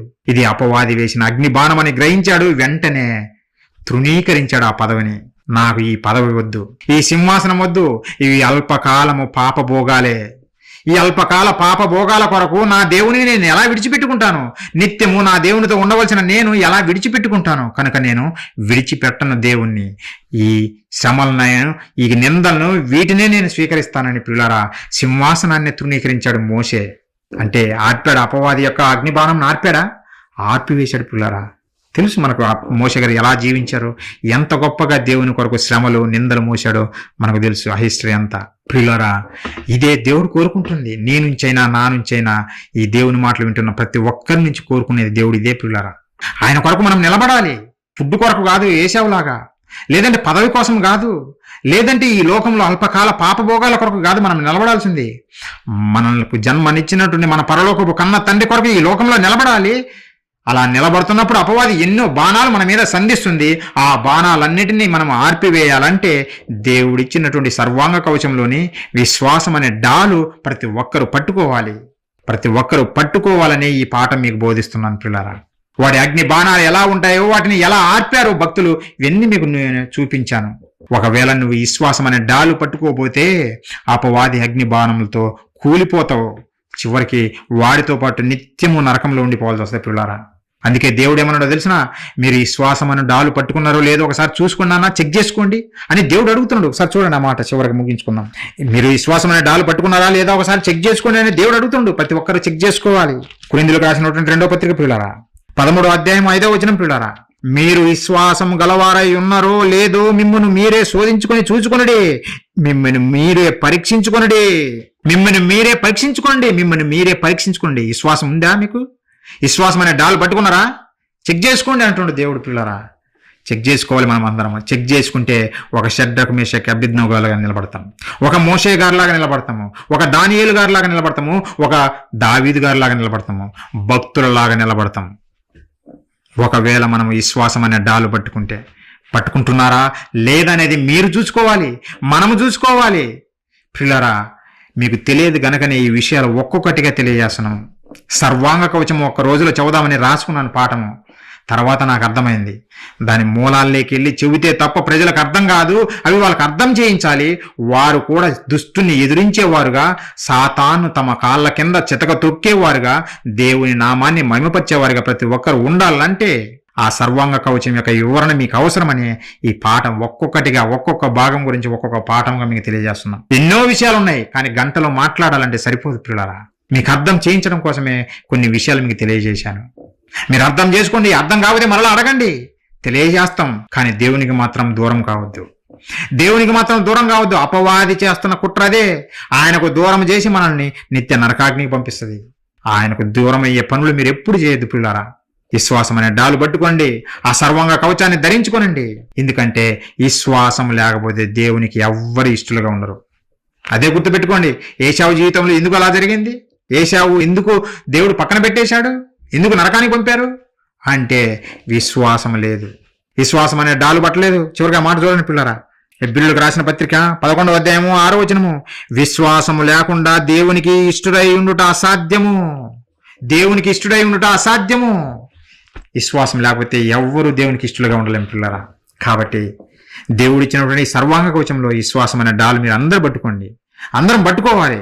అపవాదిని చితక తొక్కాలి, అపవాదిని ఓడించాలి. ఎలా? వాడు ఫిజికల్గా రాడు, నీలో ఆలోచనలు రేపుతుంటాడు. నేను నాశానికి పంపే ఆలోచనలు, కాముకత్వము, వ్యభిచారము, నరహత్యలు, దొంగతనాలు, ఇలాంటివన్నీ మనలో నింపుతాడు ఎవడు? వాడి అపవాది. అందుకే ఈరోజు భార్య భర్తలని లేదు, చంపుకుంటున్నారు, ఒకరినొకరు విడిచి చంపుకుంటున్నారు, పిల్లల్ని విడిచిపెడుతున్నారు, చివరికి పిల్లలు కూడా తల్లిదండ్రులను విడిచిపెడుతున్నారు. దేనికి? అపవాది కాటేసింది వీరిని. కాబట్టి మన మీద వాడు అటాక్ చేయకుండా ఉండడం కొరకే ఈ సూత్రాలు మీకు నేర్పుతున్నాం. మీరు గ్రహిస్తే మీరు పాటించండి, దేవుని యొక్క సర్వాంగ కవచం ధరించుకోనండి. అప్పుడు అపవాదిని మీరు 100% ఓడిస్తారు. భక్తులు ఏ విధంగా చితక దొక్కారో మనం కూడా అలానే చితక దొక్కుతాం. అప్పుడు దేవుడు బల నమ్మకమైన దాసుడా అని మన గురించి గర్వంగా చెప్పుకుంటాడు. భక్తుల గురించి ఏ విధంగా చెప్పాడో ఆ విధంగా మన గురించి చెబుతాడు. ఆ విధంగా మనం అందరం బ్రతకాలని నేను మనస్ఫూర్తిగా కోరుకుంటూ, మీరు ఎల్లప్పుడూ దేవుడిచ్చినటువంటి ఈ సర్వాంగ కవచము ధరించుకొని దేవుని కొరకు ఉన్నతంగా బ్రతకండి. దేవుని పనులు చేయండి. పనులు చేయకపోతే ప్రతిఫలం లేదు.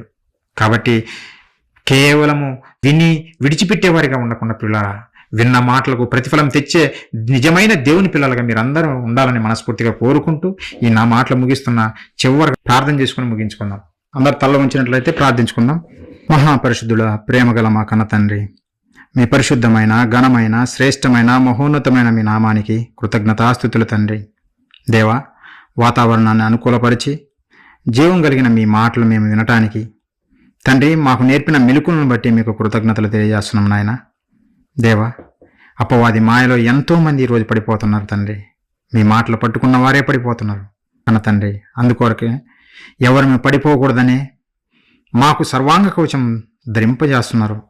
అది ఆలోచింపచేయాలని మీ పిల్లలకు తెలియజేయాలని ప్రయాసపడుచున్నగా తండ్రి. మీ మాటలు వాస్తవాలను సత్యాన్ని మాకు తెలియజేశారు. అందును బట్టి మీకు కృతజ్ఞతలు తండ్రి. విన్న మీ పిల్లలు తండ్రి విని విడిచిపెట్టగా తమను తాము మోసపరుచుకోకుండా కన్న తండ్రి మీ మాటల ప్రకారము జీవించులాగున అపవాదిని మీరు కోరుకున్నట్టుగా వారి పాదముల కింద చితక తొక్కే వారిగా నిలబెట్టమని, మేమందరము నాయన మీ నామాన్ని మహిమపరిచేవారిగా మమ్మల్ని అందరినీ నిలబెట్టమని బ్రతిమాలు వేడుకుంటున్నాం కన్న తండ్రి. దేవా, మీటింగ్ అంతట్లో మీ సహాయం అనుగ్రహించి సమస్తం సవ్యంగా జరిగించినందుకు మీకు కృతజ్ఞతలు తండ్రి. ముఖ్యంగా సహోదరుడు పీటర్ నాయన మిమ్మల్ని ప్రేమించి ఇక్కడ ఈ ప్రాంత ప్రజలకు ఈ సత్యాన్ని వినిపించాలని ప్రతి నెల ఈ కార్యక్రమం జరిగిస్తున్నాడు నాయన. సహోదరి కుటుంబాన్ని దీవించండి. మంచి ఆరోగ్యాన్ని, ఆయుష్ను ప్రసాదించండి తండ్రి. ఇంకా మీ కొరకు ఫలించులాగున సహోదరి కుటుంబాన్ని దీవించమని వేడుకుంటున్నాం కన్న తండ్రి. పరసంబంధమైన దీవెనలతో ఆయనకు రావాల్సినటువంటి బహుమానం మీ దగ్గర నుంచి పొందుకునేలాగున మీ సహాయం అనుగ్రహించండి. అలాగే తండ్రి, క్రైస్ట్ చర్చ్ ఖమ్మం టీం మెంబర్స్గా ఉన్న ప్రతి ఒక్కరిని బట్టి ప్రార్థిస్తున్నాం తండ్రి. ప్రతి పల్లెకి వెళ్తున్నారు, మీ మాటలు చెప్పాలి, మీ మాటలు నేర్చుకోవాలి అనే ఆశతో నాయన వారిని నాయన వారి కుటుంబాలను పేరు పేరున దీవించండి. వారికి రావాల్సిన పరసంబంధమైన దీవెనలన్నింటినీ అనుగ్రహిస్తారని, మీ దగ్గర నుంచి బహుమానం పొందుకునే వారిగా నిలబెట్టమని, ఇంకా మీ కొరకు గొప్పగా బ్రతుకులాగున ప్రతి ఒక్కరిని దీవించమని వేడుకుంటున్నాం నాయన. అలాగే మీ మాటలు వినటానికి వచ్చినటువంటి మీ పిల్లల తండ్రి ప్రతి ఒక్కరిని బట్టి ప్రార్థిస్తున్నాం నాయన. దేవా, మీ కృప చూపండి. మీ మాటలు వారు అర్థం చేసుకొని మీ కొరకు బ్రతుకులాగున దీవించండి. ఈ భూమి మీద ఇచ్చిన ఈ ఆయుష్ కాలంలో, ఈ స్వల్పకాలంలో మీ కొరకు పనిచేసి మీ నామాన్ని మహిమపరిచి మీ దగ్గర నుంచి గొప్ప జీతము పొందుకునే వారిగా ప్రతి ఒక్కరిని నిలబెట్టమని వేడుకుంటున్నాం కన్న తండ్రి. దేవా, ప్రతి ఒక్కరి జీవితాలలో మీరు జరిగిస్తున్న మేలును బట్టి మీకు కృతజ్ఞతలు తండ్రి. వారి కష్టాల్లో, వారి బాధలలో, వారి కన్నీళ్లలో తోడుగా ఉండి బలపరుస్తూ ధైర్యపరుస్తూ నిలబెడుతున్న విధానాన్ని బట్టి కృతజ్ఞతలు తండ్రి. అలాగే నాయన, సత్యవాక్య ప్రకారం జీవిస్తూ ఆ సత్యాన్ని ప్రకటిస్తున్న ప్రతి బోధకుని గురించి, ప్రతి సంఘస్థుని గురించి ప్రార్థిస్తున్నాం నాయన. వారందరినీ దీవించండి. మేమందరము నాయన అన్నదమ్ముల వలె కలిసికట్టుగా ఒకే కుటుంబ పిల్లలుగా, మీ పిల్లలుగా కలిసి పనిచేసే వారిగా ప్రతి ఒక్కరిని నిలబెట్టమని, ప్రతి ఒక్కరి మనస్సులను తండ్రి మీ వైపు తిప్పుకొనమని, మీ వైపు ఆకర్షితులలాగా కృపచూపమని, సత్యాన్ని మాత్రమే నాయన మాట్లాడగలిగే మంచి బుద్ధి జ్ఞానమును ప్రతి ఒక్కరికి ప్రసాదిస్తారని వేడుకుంటున్నాం నాయన. దేవా, మీ చిత్తమైతే మా ప్రభువు రక్షకుడు క్రీస్తు వారి రాకడ ఆలస్యమైతే నాయన మరలా మేమందరము సంఘముగా మీ సన్నిధిని చేరి మీరు చెప్పినటువంటి మెలకువలు నేర్చుకుంటూ, మీ గురించి నేర్చుకుంటూ, మా శత్రువు యొక్క నాయన బలాలను తెలుసుకుంటూ వారిని చితక దొక్కే విధంగా ముందుకు సాగిపోయే విధంగా మమ్మల్ని నడిపిస్తారని కోరుకుంటూ ఈ ప్రార్థన మా ప్రభువును, మా రక్షకుడును, మీ ప్రియకుమారుడు అయినటువంటి యేసుక్రీస్తు వారి నామంలో ఈ ప్రార్థన అడిగి వేడుకొంచున్నాం తండ్రి. ఆమేన్.